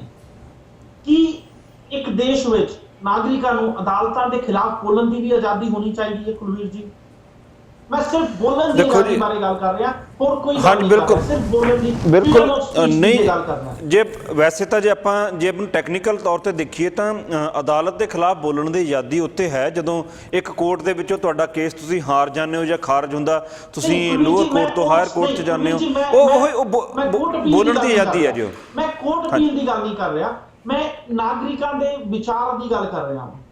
ਮੈਂ ਉਹੀ ਕਹਿ ਰਿਹਾ ਨਾ ਕਿ ਉਹ ਵੀ ਇੱਕ ਐਕਸਪ੍ਰੈਸ਼ਨ ਹੀ ਹੈ, ਉਹ ਵੀ ਇੱਕ ਐਕਸਪ੍ਰੈਸ਼ਨ ਹੀ ਹੈ। ਜਦੋਂ ਤੁਸੀਂ ਕਿਸੇ ਕੋਰਟ ਦੇ ਫੈਸਲੇ ਨੂੰ ਚੈਲੰਜ ਕਰਦੇ ਹੋ ਉੱਪਰਲੀ ਅਦਾਲਤ 'ਤੇ ਜਾ ਕੇ, ਉਹ ਵੀ ਇੱਕ ਤਰੀਕਾ ਹੀ ਆ ਤੁਹਾਡਾ ਕਰਨੇ ਦਾ। ਪਰ ਇਹ ਜ਼ਰੂਰ ਆ ਕਿ ਜਦੋਂ ਫੈਸਲਾ ਸੁਪਰੀਮ ਕੋਰਟ ਦਾ ਆ ਜਾਊਗਾ ਤੇ ਫਿਰ ਉਹਨੂੰ ਤੁਸੀਂ ਚੈਲੰਜ ਨਹੀਂ ਕਰ ਸਕਦੇ ਜਾਂ ਤੁਸੀਂ ਉਹਦੇ ਖਿਲਾਫ ਨਹੀਂ ਬੋਲ ਸਕਦੇ। ਪਰ ਜਿਹੜਾ ਬੋਲਣ ਦੀ ਗੱਲ ਹੈਗੀ ਆ, ਜੇ ਆਪਾਂ ਉੱਦਾਂ ਇਨਸਾਨੀ ਤੌਰ ਤੇ ਗੱਲ ਕਹੀਏ ਤਾਂ ਇਹ ਫਰੀडम ਹੋਣੀ ਚਾਹੀਦੀ ਆ ਕਿ ਅਗਰ ਕਿਸੇ ਨੂੰ ਲੱਗਦਾ ਕਿ ਕੋਰਟ ਨੇ ਕੋਈ ਫੈਸਲਾ ਗਲਤ ਦਿੱਤਾ ਆ ਤੇ ਉਹਨੂੰ ਉਹ ਬੋਲਣ ਦੀ ਪੂਰੀ ਖੁੱਲ੍ਹ ਹੋਣੀ ਚਾਹੀਦੀ ਆ, ਉਹਨੂੰ ਆਪਣੇ ਭਾਵ ਪ੍ਰਗਟ ਕਰਨ ਦੀ ਆਜ਼ਾਦੀ ਹੋਣੀ ਚਾਹੀਦੀ ਆ। ਜੇ ਪਰ ਇੰਡੀਆ ਦੇ ਵਿੱਚ ਅਸੀਂ ਕੀ ਦੇਖ ਰਹੇ ਹਾਂ ਕਿ ਇੱਕ ਵਰਗ ਵੱਲੋਂ ਦੂਜੇ ਕਿਸੇ ਨੂੰ ਵੀ ਬੋਲਣ ਦਾ ਮੌਕਾ ਨਹੀਂ ਦਿੱਤਾ ਜਾ ਰਿਹਾ। ਉਹ ਕਿਸੇ ਵੀ ਗੱਲ ਦੇ ਉੱਪਰ, ਜਿਹੜਾ ਕੋਈ ਬੰਦਾ ਕਿਸੇ ਵੀ ਟੌਪਿਕ ਦੇ ਉੱਪਰ ਗੱਲ ਕਰਨ ਦੀ ਕੋਸ਼ਿਸ਼ ਕਰਦਾ, ਜਿਹੜਾ ਇੱਕ ਖਾਸ ਵਰਗ ਨੂੰ ਪਸੰਦ ਨਹੀਂ ਆ ਰਹੀ, ਉਹਨੂੰ ਜਿਹੜਾ ਹੈਗਾ ਕਿਸੇ ਨਾ ਕਿਸੇ ਚਾਰजेस ਦੇ ਵਿੱਚ ਅੰਦਰ ਫਸਾਇਆ ਜਾ ਰਿਹਾ, ਉਹਨੂੰ ਅੰਦਰ ਕਰਨ ਦੀ ਕੋਸ਼ਿਸ਼ ਕੀਤੀ ਜਾ ਰਹੀ ਹੈ। ਚਾਹੇ ਆਪਾਂ ਪੰਜਾਬ ਦੀ ਗੱਲ ਕਰੀਏ, ਚਾਹੇ ਆਪਾਂ ਹੁਣ ਦਿੱਲੀ ਦੀ ਗੱਲ ਕਰੀਏ, ਚਾਹੇ ਆਪਾਂ ਭਾਰਤ ਦੀਆਂ ਉਹ ਸਟੇਟਾਂ ਦੀ ਗੱਲ ਕਰੀਏ, ਬਹੁਤ ਹੀ ਇੱਕ ਉਹਨਾਂ ਨੂੰ ਸਸਤਾ ਟੂਲ ਬਣਾ ਕੇ ਰੱਖ ਦਿੱਤਾ ਇਹਨੂੰ ਦੇਸ਼ ਧਰੋਹ ਦੇ ਚਾਰजेस ਨੂੰ ਕਿ ਜਿਹੜੇ ਮਰਜ਼ੀ ਬੰਦੇ ਦੇ ਉੱਪਰ ਦੇਸ਼ ਧਰੋਹ ਦੇ ਚਾਰजेस ਲਾ ਦਿਓ। ਇਸੇ ਤਰ੍ਹਾਂ ਜਿਹੜਾ ਹੈਗਾ ਇਹ ਭਾਰਤ ਦੇ ਵਿੱਚ ਜਿਹੜੀ ਕਾਨੂੰਨ ਦੀ ਗਲਤ ਵਰਤੋਂ ਕਰਨੀ ਜਿਹੜੀ ਹੈਗੀ ਆ ਪੋਲੀਟੀਕਲ ਪਾਰਟੀਆਂ ਵੱਲੋਂ, ਇਹ ਹਮੇਸ਼ਾ ਤੋਂ ਹੁੰਦੀ ਆਈ ਆ। ਇਹ ਹੁਣ ਵੀ ਜਿਹੜੀ ਹੈਗੀ ਕਾਨੂੰਨ ਨੂੰ ਲੈ ਕੇ ਉਹਦੀ ਗਲਤ ਵਰਤੋਂ, ਜਿਹੜੀ ਦੁਰਵਰਤੋਂ ਕਾਨੂੰਨ ਦੀ ਹੈਗੀ ਆ, ਉਹ ਕੀਤੀ ਜਾ ਰਹੀ ਆ। ਕਾਨੂੰਨ ਤਾਂ ਮੇਰਾ ਖਿਆਲ ਆ ਭਾਰਤ ਦਾ ਇਹ ਨਹੀਂ ਕਹਿੰਦਾ ਕਿ ਕਿਸੇ ਨੂੰ ਬੋਲਣ ਦੀ ਇਜਾਜ਼ਤ ਨਹੀਂ ਹੈਗੀ। ਜੇ ਆਪਾਂ ਕਾਨੂੰਨ ਦੇ ਵਿੱਚ ਜਾ ਕੇ ਕਾਨੂੰਨ ਦੀ ਕਿਤਾਬ ਖੋਲ੍ਹ ਕੇ ਦੇਖਾਂਗੇ ਤਾਂ ਉਹਦੇ ਵਿੱਚ ਜਿਹੜੀ ਫਰੀडम ਆਫ ਸਪੀਚ ਹੈਗੀ ਆ ਤੇ ਫਰੀडम ਆਫ ਐਕਸਪ੍ਰੈਸ਼ਨ ਹੈਗੀ ਆ, ਉਹ ਹੈਗੇ ਆ। ਔਰ ਕਿਉਂਕਿ ਜੇ ਆਪਾਂ ਪੰਜਾਬ ਦੀ ਗੱਲ ਵੀ ਕਰੀਏ ਤਾਂ ਖਾਲਿਸਤਾਨ ਦੇ ਉੱਪਰ ਜਿਹੜਾ ਕੋਰਟ ਹੈਗਾ ਉਹ ਮੋਹਰ ਲਗਾ ਚੁੱਕਿਆ ਇਸ ਗੱਲ ਦੇ ਉੱਪਰ ਕਿ ਬਿਨਾਂ ਵਾਇਲੈਂਸ ਦੇ ਤੁਸੀਂ ਅਗਰ ਗੱਲਬਾਤ ਦੇ ਰਾਹੀਂ ਖਾਲਿਸਤਾਨ ਦੀ ਗੱਲ ਕਰਨੀ ਚਾਹੁੰਦੇ ਹੋ ਤੇ ਖਾਲਿਸਤਾਨ ਦੀ ਗੱਲ ਕਰ ਸਕਦੇ ਹੋ। ਪਰ ਉੱਥੇ ਹੀ ਜਿਹੜੇ ਬੰਦੇ, ਜਦੋਂ ਕੋਈ ਬੰਦਾ ਖਾਲਿਸਤਾਨ ਦੀ ਗੱਲ ਕਰਦਾ ਉਹਨੂੰ ਦੇਸ਼ ਧਰੋਹ ਦਾ ਚਾਰजेस ਲਾ ਕੇ ਅੰਦਰ ਕਰਨ ਦੀ ਕੋਸ਼ਿਸ਼ ਕੀਤੀ ਜਾਂਦੀ ਆ। ਤੇ ਜੇ ਸਾਡਾ ਕਾਨੂੰਨ ਕਹਿੰਦਾ ਹੈ ਕਿ ਅਸੀਂ ਖਾਲਿਸਤਾਨ ਦੀ ਗੱਲ ਕਰ ਸਕਦੇ ਹਾਂ ਤਾਂ ਫਿਰ ਤੇ ਦੇਸ਼ ਦੇ ਵਿੱਚ ਪੂੰਜੀਵਾਦੀ ਤੋਂ ਆਜ਼ਾਦੀ ਤੇ ਗਰੀਬੀ ਤੋਂ ਆਜ਼ਾਦੀ ਤੇ ਇਹਨਾਂ ਚੀਜ਼ਾਂ ਦੀ ਆਜ਼ਾਦੀ ਦੀ ਗੱਲ ਤੇ ਬਹੁਤ ਜਿਹੜੀ ਹੈਗੀ ਆ ਪਰੇ ਰਹਿ ਜਾਂਦੀ ਆ। ਪਰ ਕੀ ਆ ਕਿ ਕਾਨੂੰਨ ਦੀ ਦੁਰਵਰਤੋਂ ਹੁੰਦੀ ਆ, ਇਸ ਕਰਕੇ ਉੱਥੇ ਬੋਲਣ ਦੀ ਤੇ ਆਪਣਾ ਜਿਹੜਾ ਹੈਗਾ ਉਹ ਹੱਕ ਨਹੀਂ ਮਿਲ ਰਿਹਾ। ਪਰ ਜੇ ਭਾਰਤ ਦੇ ਆਪਾਂ ਕੌਨਸਟੀਟਿਊਸ਼ਨ ਦੀ ਗੱਲ ਕਰੀਏ ਤਾਂ ਉਹਦੇ ਵਿੱਚ ਬੋਲਣਾ ਜਿਹੜੀ ਹੈਗੀ ਆ ਫਰੀडम ਆਫ ਸਪੀਚ ਤੇ ਫਰੀडम ਆਫ ਐਕਸਪ੍ਰੈਸ਼ਨ ਜਿਹੜਾ ਹੈਗਾ ਉਹਦੀ ਆਜ਼ਾਦੀ ਸਭ ਨੂੰ ਹੈਗੀ ਆ, ਬੇਸ਼ੱਕ ਉਹ ਕੋਰਟ ਦੇ ਖਿਲਾਫ ਹੀ ਕਿਉਂ ਨਾ ਹੋਵੇ। ਸਭੀ ਕੀ ਨਾਗਰਿਕਾਂ ਕੋਲੋਂ ਅਦਾਲਤ ਦੇ ਖਿਲਾਫ ਗੱਲਬਾਤ ਕਰਨ ਦੀ ਆਜ਼ਾਦੀ ਹੋਣੀ ਚਾਹੀਦੀ ਹੈ। ਜੇ ਨਾਗਰਿਕਾਂ ਨੂੰ ਇਹ ਲੱਗਦਾ ਹੈ ਕਿ ਅਦਾਲਤ ਦੇ ਫੈਸਲੇ ਗਲਤ ਨੇ ਜਾਂ ਸਰਕਾਰ ਦੇ ਅਦਾਲਤਾਂ ਨੇ ਸਰਕਾਰ ਦੇ ਪੱਖ 'ਚ ਫੈਸਲੇ ਕੀਤੇ ਨੇ, ਕਿ ਨਾਗਰਿਕ ਇਹ ਗੱਲ ਨੂੰ ਕਹਿ ਕੇ ਜੇ ਉਸ ਦੇਸ਼ ਵਿੱਚ ਨਹੀਂ ਦੱਸ ਸਕਦੇ? ਅਦਾਲਤ ਵਾਲੇ ਫੈਸਲੇ ਦੀ ਗੱਲ ਕਰਨ ਤੋਂ ਪਹਿਲਾਂ ਮੈਂ ਤੁਹਾਡੇ ਪਹਿਲੇ ਸਵਾਲ ਵੱਲ ਆਉਣਾ। ਤੁਸੀਂ ਇਹ ਕਿਹਾ ਸੀ ਕਿ ਕੀ ਕੱਲ ਨੂੰ ਮੀਡੀਆ ਦੇ ਖਿਲਾਫ ਵੀ ਕੇਸ ਦਰਜ ਹੋ ਸਕਦੇ ਨੇ। ਮੈਂ ਸਮਝਦਾ ਅੱਜ ਦੀ ਤਰੀਕ ਦੇ ਵਿੱਚ ਸਰਕਾਰਾਂ ਦੀ ਪਾਲਿਸੀ ਇਹ ਹੈ ਕਿ ਮੀਡੀਆ ਨੂੰ ਕੰਟਰੋਲ ਕੀਤਾ ਜਾਵੇ। ਨਾ ਕਿ ਉਹਦੇ ਖਿਲਾਫ ਕੇਸ ਦਰਜ ਕਰਕੇ ਇਹ ਪੋਜੀਸ਼ਨ ਕੀਤੀ ਜਾਵੇ ਕਿ ਅਸੀਂ ਮੀਡੀਆ ਨੂੰ ਆਜ਼ਾਦੀ ਨਹੀਂ ਦੇ ਰਹੇ। ਤੇ ਇਸ ਤਰ੍ਹਾਂ ਦਾ ਕੰਟਰੋਲ ਤੁਸੀਂ ਪੰਜਾਬ ਦੇ ਵਿੱਚ ਵੀ ਦੇਖ ਸਕਦੇ ਹੋ ਤੇ ਨੈਸ਼ਨਲ ਪੱਧਰ ਦੇ ਉੱਤੇ ਵੀ ਮੀਡੀਆ ਦੇ ਵਿੱਚ ਤੁਸੀਂ ਸਰਕਾਰਾਂ ਦੇ ਕੰਟਰੋਲ ਨੂੰ ਫੀਲ ਕਰ ਸਕਦੇ ਹੋ। ਜ਼ੀ ਟੀਵੀ ਵਰਗਿਆਂ ਬਾਰੇ ਤਾਂ ਤੁਸੀਂ ਕਹਿ ਹੀ ਨਹੀਂ ਸਕਦੇ ਕਿ ਉਹ ਕੋਈ ਇੱਕ ਤਰ੍ਹਾਂ ਨਾਲ ਕੋਈ ਨਿੱਜੀ ਚੈਨਲ ਰਹਿ ਗਿਆ, ਉਹ ਗੈਰ ਸਰਕਾਰੀ ਚੈਨਲ ਵਰਗੀ ਭਾਸ਼ਾ ਹੀ ਨਹੀਂ ਬੋਲਦਾ। ਹੋਰਾਂ ਬਾਰੇ ਵੀ ਗੱਲਾਂ ਕਰ ਸਕਦੇ ਹਾਂ। ਅਗਲੀ ਗੱਲ ਜਿਹੜੀ ਤੁਸੀਂ ਕੋਰਟ ਦੀ ਕਰਦੇ ਹੋ, ਕੋਰਟ ਦੇ ਫੈਸਲੇ ਦੇ ਖਿਲਾਫ ਬੋਲਣਾ, ਕੋਰਟ ਦੇ ਫੈਸਲੇ ਨੂੰ ਐਨਾਲਾਈਜ਼ ਕਰਨਾ, ਚਾਹੇ ਉਹ ਫੈਸਲਾ ਸੁਪਰੀਮ ਕੋਰਟ ਦਾ ਵੀ ਕਿਉਂ ਨਾ ਹੋਵੇ, ਇਹਦੇ ਉੱਤੇ ਚਰਚਾ ਕਰਨਾ ਕੋਈ ਗੈਰ ਕਾਨੂੰਨੀ ਕਾਰਵਾਈ ਨਹੀਂ ਹੈ। ਇਹ ਇੱਕ ਤਰ੍ਹਾਂ ਨਾਲ ਸਾਡਾ ਇੱਕ ਸਦਾਚਾਰਕ ਤੇ ਨੈਤਿਕ ਕਿਸਮ ਦੀ ਰੂਟੀਨ ਬਣ ਗਈ ਹੈ ਕਿ ਆਮ ਤੌਰ ਤੇ ਅਸੀਂ ਕਹਿੰਦੇ ਹਾਂ ਕਿ ਅਸੀਂ ਇਹਦੇ ਖਿਲਾਫ ਬੋਲਣਾ ਨਹੀਂ। ਇਹ ਆਪਣੇ ਆਪ 'ਚ ਕੋਈ ਗੈਰ ਕਾਨੂੰਨੀ ਕਾਰਵਾਈ ਨਹੀਂ ਹੈ। ਤੁਸੀਂ ਲੇਟੈਸਟ ਦੇ ਵਿੱਚ ਇਹ ਗੱਲ ਕਰ ਸਕਦੇ ਹੋ ਕਿ ਤੁਸੀਂ ਪੋਜੀਸ਼ਨ ਕਿਹੜੀ ਤੇ ਹੋ, ਤੁਸੀਂ ਉਦੋਂ ਇਹ ਬੋਲਣਾ ਕਿ ਨਹੀਂ ਬੋਲਣਾ। ਪਿਛਲੇ ਦਿਨੀ ਚਿਦੰਬਰਮ ਸਾਹਿਬ ਦਾ ਬਿਆਨ ਆਇਆ ਇਕਨੋਮਿਕ ਟਾਈਮਜ਼ ਦੇ ਵਿੱਚ, ਪ੍ਰਕਾਸ਼ਿਤ ਹੋਇਆ, ਥੋੜਾ ਜਿਹਾ ਉਹਨੇ ਬਾਅਦ ਦੇ ਵਿੱਚ ਉਹਦੇ 'ਚ ਤੋੜ ਮਰੋੜ ਵੀ ਕਰ ਲਈ।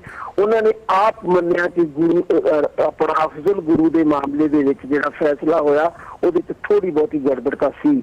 ਉਹਦੇ ਵਿੱਚ ਉਹਨਾਂ ਨੇ ਈਵਨ ਇੱਥੋਂ ਤੱਕ ਵੀ ਕਹਿ ਦਿੱਤਾ ਕਿ ਉਦੋਂ ਅਸੀਂ ਸਰਕਾਰ ਵਿੱਚ ਸੀ ਤੇ ਉਦੋਂ ਅਸੀਂ ਸੁਪਰੀਮ ਕੋਰਟ ਦੇ ਫੈਸਲੇ ਨੂੰ ਚੈਲੰਜ ਨਹੀਂ ਸੀ ਕਰ ਸਕਦੇ। ਉਦੋਂ ਸਾਡੇ ਕੋਲ ਇੱਕੋ ਹੀ ਕਾਰਵਾਈ ਸੀ ਕਿ ਅਸੀਂ ਰਾਸ਼ਟਰਪਤੀ ਨੂੰ ਉਹ ਭੇਜ ਦਈਏ ਤੇ ਅਸੀਂ ਇਹੀ ਕੀਤਾ। ਹੁਣ ਮੈਂ ਸੁਤੰਤਰ ਹਾਂ ਤੇ ਮੈਂ ਇਹਦੇ ਖਿਲਾਫ ਬੋਲ ਸਕਦਾ।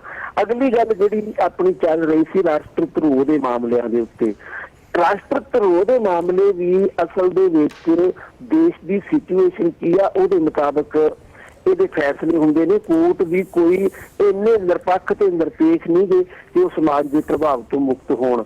ਜਦੋਂ ਅੱਜ ਹਾਲਾਤ ਇਹ ਨੇ ਕਿ ਦੇਸ਼ ਦੇ ਅੰਦਰ ਵੱਖ-ਵੱਖ ਆਵਾਜ਼ਾਂ ਉੱਠ ਰਹੀਆਂ ਨੇ ਤਾਂ ਕੋਰਟ ਵੀ ਕਹਿ ਦਿੰਦੀ ਹੈ ਕਿ ਸ਼ਾਂਤੀਪੂਰਵਕ ਇਹੋ ਜਿਹੀ ਆਵਾਜ਼ ਉਠਾਉਣੀ ਗਲਤ ਨਹੀਂ ਹੈ। ਪਰ ਜਦੋਂ ਇਹ ਪੋਜੀਸ਼ਨ ਨਹੀਂ ਸੀ, ਕਾਂਗਰਸ ਦੀ ਬਹੁਤ ਵੱਡੀ ਅਜ਼ਾਰੇਦਾਰੀ ਸੀ, ਮੈਂ 50ਵਿਆਂ ਦੀ ਗੱਲ ਕਰਦਾ, ਉਦੋਂ ਸੈਕਿੰਡ ਨੰਬਰ ਦੀ ਪਾਰਟੀ ਕਮਿਊਨਿਸਟ ਪਾਰਟੀ ਸੀ ਤੇ ਕਮਿਊਨਿਸਟ ਪਾਰਟੀ ਤੋਂ ਉਦੋਂ ਇਹ ਵੀ ਖਤਰਾ ਸੀ ਕਿ ਇਹ ਹਥਿਆਰਬੰਦ ਇਨਕਲਾਬ ਕਰ ਸਕਦੀ ਹੈ। ਉਦੋਂ ਬੇਗੂਸਰਾਏ ਦੇ ਇੱਕ MP ਨੇ ਇਹ ਬਿਆਨ ਦੇ ਦਿੱਤਾ ਸੀ ਕਿ ਅਸੀਂ ਅੰਗਰੇਜ਼ਾਂ ਨੂੰ ਦੇਸ਼ ਦੇ ਵਿੱਚੋਂ ਵਗਾ ਮਾਰਿਆ, ਅਸੀਂ ਕਾਂਗਰਸੀ ਗੁੰਡਿਆਂ ਨੂੰ ਵੀ ਇਸ ਦੇਸ਼ ਵਿੱਚੋਂ ਵਗਾ ਮਾਰਾਂਗੇ। ਤੇ ਉਹਦੇ ਖਿਲਾਫ ਦੇਸ਼ ਧਰੋਹ ਦਾ ਕੇਸ ਦਰਜ ਹੋਇਆ ਸੀ ਤੇ ਉਹਨੂੰ ਉਹਦੇ ਵਿੱਚ ਸਜ਼ਾ ਵੀ ਹੋ ਗਈ ਸੀ। ਉਦੋਂ ਕੋਰਟ ਦਾ ਫੈਸਲਾ ਇਹੀ ਸੀ ਕਿ ਚੁਣੀ ਹੋਈ ਸਰਕਾਰ ਦੇ ਖਿਲਾਫ ਜੇ ਕੋਈ ਬੋਲਦਾ ਤਾਂ ਉਹੀ ਦੇਸ਼ ਧਰੋਹ ਆ। ਅੱਜ ਉਹਦੇ ਨਾਲੋਂ ਪੋਜੀਸ਼ਨ ਬਦਲ ਗਈ, ਸਿਚੁਏਸ਼ਨਾਂ ਬਦਲਦੀਆਂ ਰਹਿੰਦੀਆਂ ਨੇ ਤੇ ਉਹਦੇ ਵਿੱਚ ਇਸ ਤਰ੍ਹਾਂ ਦੀ ਕੋਰਟ ਦੀ ਵੀ ਪੋਜੀਸ਼ਨ ਬਦਲਦੀ ਰਹਿੰਦੀ ਆ।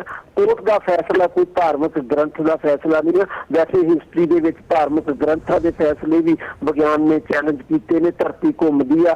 ਅੱਜ ਅਸੀਂ ਬਾਈਬਲ ਦੇ ਹਵਾਲੇ ਨਾਲ ਨਹੀਂ ਬਲਕਿ ਉਹਨਾਂ ਵਿਗਿਆਨਕਾਂ ਦੇ ਹਵਾਲੇ ਦੇ ਨਾਲ ਸਮਝਣ ਦੀ ਕੋਸ਼ਿਸ਼ ਕਰਦੇ ਹਾਂ। ਇਸ ਕਰਕੇ ਇਹ ਕੋਈ ਮਸਲਾ ਨਹੀਂ ਹੈ ਕਿ ਕੋਰਟ ਦੇ ਮਸਲੇ ਨੂੰ ਚਰਚਾ ਦਾ ਹਿੱਸਾ ਨਹੀਂ ਬਣਾਇਆ ਜਾ ਸਕਦਾ। ਸਰਦਾਰ ਜੀ, ਜੇ ਇਹੀ ਕੁਐਸਚਨ ਮੈਂ ਤੁਹਾਨੂੰ ਪੁੱਛਾਂ, ਤੁਹਾਡੇ ਕੀ ਵਿਚਾਰ ਹੋਣਗੇ? ਬਿਲਕੁਲ ਅਰਪਿਤ ਜੀ, ਮੈਂ ਵੀ ਕਹਾਂਗਾ ਕਿ ਬਿਲਕੁਲ ਬੋਲਣ ਦਾ ਹੱਕ ਹੋਣਾ ਚਾਹੀਦਾ ਕਿ ਮੈਂ ਤਾਂ ਸਮਝਦਾ ਹੈਗਾ ਕੁਲਵੀਰ ਜੀ ਨੇ ਬਹੁਤ ਵਧੀਆ ਗੱਲ ਕੀਤੀ ਕਿ ਜੇ ਤੁਸੀਂ ਫੈਸਲੇ ਤੋਂ ਸੰਤੁਸ਼ਟ ਨਹੀਂ ਹੋ ਤੁਸੀਂ ਅਪਰ ਕੋਰਟ 'ਚ ਜਾ ਸਕਦੇ ਹੋ, ਹੋਰ ਅਪਰ ਕੋਰਟ 'ਚ ਜਾ ਸਕਦੇ ਹੋ। ਇਹੀ ਕਾਨੂੰਨ ਹੈਗਾ ਤੇ ਬੋਲਣ ਦਾ ਵੀ ਹੱਕ ਬਿਲਕੁਲ ਹੈਗਾ। ਜਿਹੜਾ ਵੀ ਚਾਹੇ ਡਿਸਕਸ਼ਨਾਂ ਕਰ ਸਕਦਾ। ਆਪਾਂ ਏਦਾਂ ਦੇ ਅਨੇਕਾਂ ਕੇਸ ਦੇਖਦੇ ਹਾਂ ਜਦੋਂ ਕਿਸੇ ਸੈਲੀਬ੍ਰਿਟੀ ਦਾ ਕੋਈ ਕੇਸ ਆਉਂਦਾ ਤੇ ਮੀਡੀਆ ਵੀ ਉਹਨੂੰ ਫੈਸਲੇ ਨੂੰ ਐਨਾਲਾਈਜ਼ ਕਰਦਾ, ਚਾਹੇ ਉਹ ਸਲਮਾਨ ਖਾਨ ਦਾ ਕੇਸ ਹੋਵੇ, ਚਾਹੇ ਸੰਜੇ ਦੱਤ ਦਾ ਕੇਸ ਹੋਵੇ, ਚਾਹੇ ਕਿਸੇ ਦਾ ਵੀ ਕੇਸ ਹੋਵੇ, ਉਹਨੂੰ ਐਨਾਲਾਈਜ਼ ਕੀਤਾ ਜਾ ਸਕਦਾ। ਪਰ ਮੈਂ ਫਿਰ ਕਹਾਂਗਾ ਕਿ ਪੋਲੀਟੀਕਲ ਪ੍ਰਭਾਵ ਇੰਨਾ ਜ਼ਿਆਦਾ ਹੋ ਚੁੱਕਾ ਹੈ। ਪੋਲੀਟੀਸ਼ੀਅਨ ਕਾਨੂੰਨ ਨੂੰ, ਪੋਲੀਟੀਸ਼ੀਅਨ ਤੇ ਬਿਊਰੋਕਰੇਟਸ ਜਾਂ ਜਿਹੜੇ ਇਹ ਸੋ ਕਾਲਡ ਲਾਇਰਸ ਹੈਗੇ ਆ, ਕੁਝ ਲਾਇਰਸ ਏਦਾਂ ਦੇ ਹੈਗੇ ਆ ਜਿਹੜੇ ਕਾਨੂੰਨ ਨੂੰ ਗਲਤ ਸਬੂਤ ਪੇਸ਼ ਕਰਕੇ ਉਹਦੇ ਨਾਲ ਖੇਡਦੇ ਹੈਗੇ ਆ। ਉਹਦੇ ਕਰਕੇ ਸਾਨੂੰ ਥੋੜਾ ਜਿਹਾ ਲੱਗਦਾ ਕਿ ਕਾਨੂੰਨ ਬਿਲਕੁਲ ਸਹੀ ਤਰ੍ਹਾਂ ਕੰਮ ਨਹੀਂ ਕਰਦਾ। ਪਰ ਐਕਚੁਅਲ ਵਿੱਚ ਜੋ ਕਨਸਟੀਟਿਊਸ਼ਨ ਕਹਿੰਦਾ, ਜੋ ਲਾਅ ਕਹਿੰਦਾ, ਉਹਦੇ ਅਕੋਰਡਿੰਗਲੀ ਚਾਹੀਦੇ ਹੁੰਦੇ ਆ। ਤੇ ਸਬੂਤ ਕਿੱਦਾਂ ਪੇਸ਼ ਕੀਤੇ ਜਾਂਦੇ ਆ, ਵਕੀਲ ਕਿੱਦਾਂ ਪੇਸ਼ ਕਰਦੇ ਆ, ਅਮੀਰ ਕਿੱਦਾਂ ਪੇਸ਼ ਕਰਦੇ ਹੈਗੇ ਆ, ਉਹਦੇ ਕਰਕੇ ਉਹ ਸਾਰੀ ਪ੍ਰੋਬਲਮ ਕ੍ਰੀਏਟ ਹੋ ਜਾਂਦੀ ਹੈਗੀ ਹੈ। ਦੂਜੀ ਗੱਲ ਤੁਸੀਂ ਦੇਸ਼ ਧਰੋਹ ਦੀ ਕੀਤੀ, ਮੈਂ ਇੱਕ ਵਾਰ ਫਿਰ ਕਹਾਂਗਾ ਕਿ ਬਿਲਕੁਲ ਆਪਣਾ ਹੱਕ ਹਰ ਬੰਦਾ ਮੰਗ ਸਕਦਾ। ਸੁਪਰੀਮ ਕੋਰਟ ਨੇ ਵੀ ਕਹਿ ਦਿੱਤਾ ਹੈਗਾ ਕਿ ਜੇ ਕੋਈ ਖਾਲਿਸਤਾਨ ਮੰਗਣਾ ਚਾਹੁੰਦਾ ਹੈ, ਕੋਈ ਜੰਮੂ ਕਸ਼ਮੀਰ ਮੰਗਣਾ ਚਾਹੁੰਦਾ, ਉਹ ਸ਼ਾਂਤੀਪੂਰਵਕ ਢੰਗ ਦੇ ਨਾਲ ਮੰਗ ਸਕਦਾ ਹੈ। ਪਰ ਇਹ ਕਿਤੇ ਵੀ ਨਹੀਂ ਲਿਖਿਆ ਗਿਆ ਕਿ ਜੇ ਦੇਸ਼ ਵਿਰੋਧ ਨਾਰੇ ਲੱਗਣਗੇ ਤੇ ਡੈਫੀਨੇਟਲੀ ਉਹਦੇ ਤੇ ਸਰਕਾਰ ਚਾਹਵੇ ਤੇ ਦੇਸ਼ ਵਿਰੋਧ ਦੇ ਪਰਚੇ ਕਰ ਸਕਦੀ ਹੈਗੀ ਹੈ। ਦੇਸ਼ ਵਿਰੋਧ ਦੇ ਨਾਰੇ ਨਹੀਂ ਲੱਗ ਸਕਦੇ, ਆਪਣੇ ਜਿਸ ਦੇਸ਼ ਵਿੱਚ ਰਹਿੰਦੇ ਹੋ ਉਹਦੇ ਨਾਰੇ ਨਹੀਂ ਲੱਗ ਸਕਦੇ।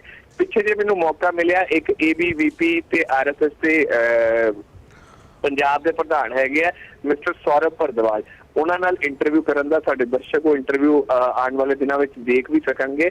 ਉਹਨਾਂ ਦੇ ਵੀ ਕਿਤੇ ਨਾ ਕਿਤੇ ABVP ਤੇ RSS ਵੀ ਠੀਕ ਹੈਗੇ ਆ, ਉਹ ਵੀ ਇਹ ਕਿਤੇ ਵੀ ਨਹੀਂ ਕਹਿੰਦੇ ਕਿ ਮੈਂ ਵੀ ਉਹਨਾਂ ਨੂੰ ਇਹੀ ਕੁਐਸਚਨ ਪੁੱਛਿਆ ਜੋ ਆਪਾਂ ਇਸ ਵੇਲੇ ਗੱਲ ਕਰ ਰਹੇ ਹਾਂ ਕਿ ABVP ਤੇ RSS ਨੂੰ ਕਿੰਨੇ ਰਾਈਟਸ ਦਿੱਤਾ ਕਿ ਉਹ ਸਰਟੀਫਾਈ ਕਰਨ ਕਿ ਇਹ ਬੰਦਾ ਦੇਸ਼ ਪ੍ਰੇਮੀ ਹੈ ਤੇ ਇਹ ਬੰਦਾ ਦੇਸ਼ ਵਿਰੋਧੀ ਹੈਗਾ। ਉਹ ਕਹਿੰਦੇ ਆ ਕਿ ਸਾਡੇ ਕੋਲ ਇਹ ਸਰਟੀਫਿਕੇਟ, ਸਾਡੇ ਕੋਲ ਇਹ ਕੋਈ ਰਾਈਟ ਨਹੀਂ ਹੈਗਾ, ਪਰ ਅਸੀਂ ਇੰਨਾ ਚਾਹੁੰਦੇ ਹਾਂ ਕਿ ਜਿੰਨੇ ਜੋ ਮੰਗ ਕਰਨੀ ਉਹ ਮੰਗ ਕਰੇ, ਪਰ ਜਦੋਂ ਵੀ ਕੋਈ ਦੇਸ਼ ਵਿਰੋਧੀ ਗੱਲ ਹੋਏਗੀ ਉਦੋਂ RSS ਤੇ ABVP ਉੱਥੇ ਪਹੁੰਚੇਗਾ ਤੇ ਅਸੀਂ ਦੇਸ਼ ਵਿਰੋਧੀ ਨਾਰੇ ਨਹੀਂ ਲੱਗਣ ਦੇਵਾਂਗੇ। ਹੋਰ ਜਿੰਨੇ ਜਿਹੜੇ ਵੀ ਨਾਰੇ ਲਾਣੇ ਆ ਉਹ ਲਾ ਸਕਦਾ ਹੈ। ਥੈਂਕ ਯੂ ਦਿਲਰਾਜ ਜੀ। ਇਹਦੇ ਨਾਲ ਹੀ ਇੱਥੇ ਮੈਂ ਤੁਹਾਡੇ ਤੋਂ ਇਜਾਜ਼ਤ ਚਾਹੂੰਗਾ। ਅੱਜ ਸਾਡੇ ਨਾਲ ਜੁੜਨ ਵਾਸਤੇ ਮੈਂ ਤੁਹਾਡਾ ਧੰਨਵਾਦ ਕਰਦਾ ਹਾਂ। ਕੁਲਵੀਰ ਜੀ, ਸਤੀਸ਼ ਜੀ, ਦਿਲਰਾਜ ਜੀ, ਤੁਸੀਂ ਤਿੰਨਾਂ ਨੇ ਟਾਈਮ ਕੱਢਿਆ, ਆਪਣੀ ਕੀਮਤੀ ਵਿਚਾਰ ਮੇਰੇ ਨਾਲ ਤੇ ਦਰਸ਼ਕਾਂ ਨੇ ਸਾਂਝੇ ਕੀਤੇ। ਤੁਹਾਡੇ ਤਿੰਨਾਂ ਦਾ ਵੀ ਮੈਂ ਧੰਨਵਾਦ ਕਰਦਾ ਹਾਂ। ਉਮੀਦ ਕਰਦਾ ਤੁਹਾਨੂੰ ਅੱਜ ਦੀ ਸਾਡੀ ਕੋਸ਼ਿਸ਼ ਪਸੰਦ ਆਈ ਹੋਗੀ। ਸਾਡੇ ਸ਼ੋਅ ਵਾਸਤੇ ਜੇ ਕੋਈ ਵੀ ਸੁਝਾਅ ਹੋਣ ਜਾਂ ਕੋਈ ਵੀ ਕੁਐਸਚਨ ਹੋਣ, ਤੁਸੀਂ ਹੇਠ ਲਿਖੇ ਫੋਨ ਨੰਬਰ ਜਾਂ ਫਿਰ ਈਮੇਲ ਐਡਰੈਸ ਤੇ ਸਾਡੇ ਨਾਲ ਹਮੇਸ਼ਾ ਹੀ ਰਾਬਤਾ ਕਰ ਸਕਦੇ ਜੋ। ਇੱਥੇ ਸਾਨੂੰ ਚਾਰਾਂ ਨੂੰ ਦਿਓ ਇਜਾਜ਼ਤ। ਧੰਨਵਾਦ। ਧੰਨਵਾਦ ਜੀ।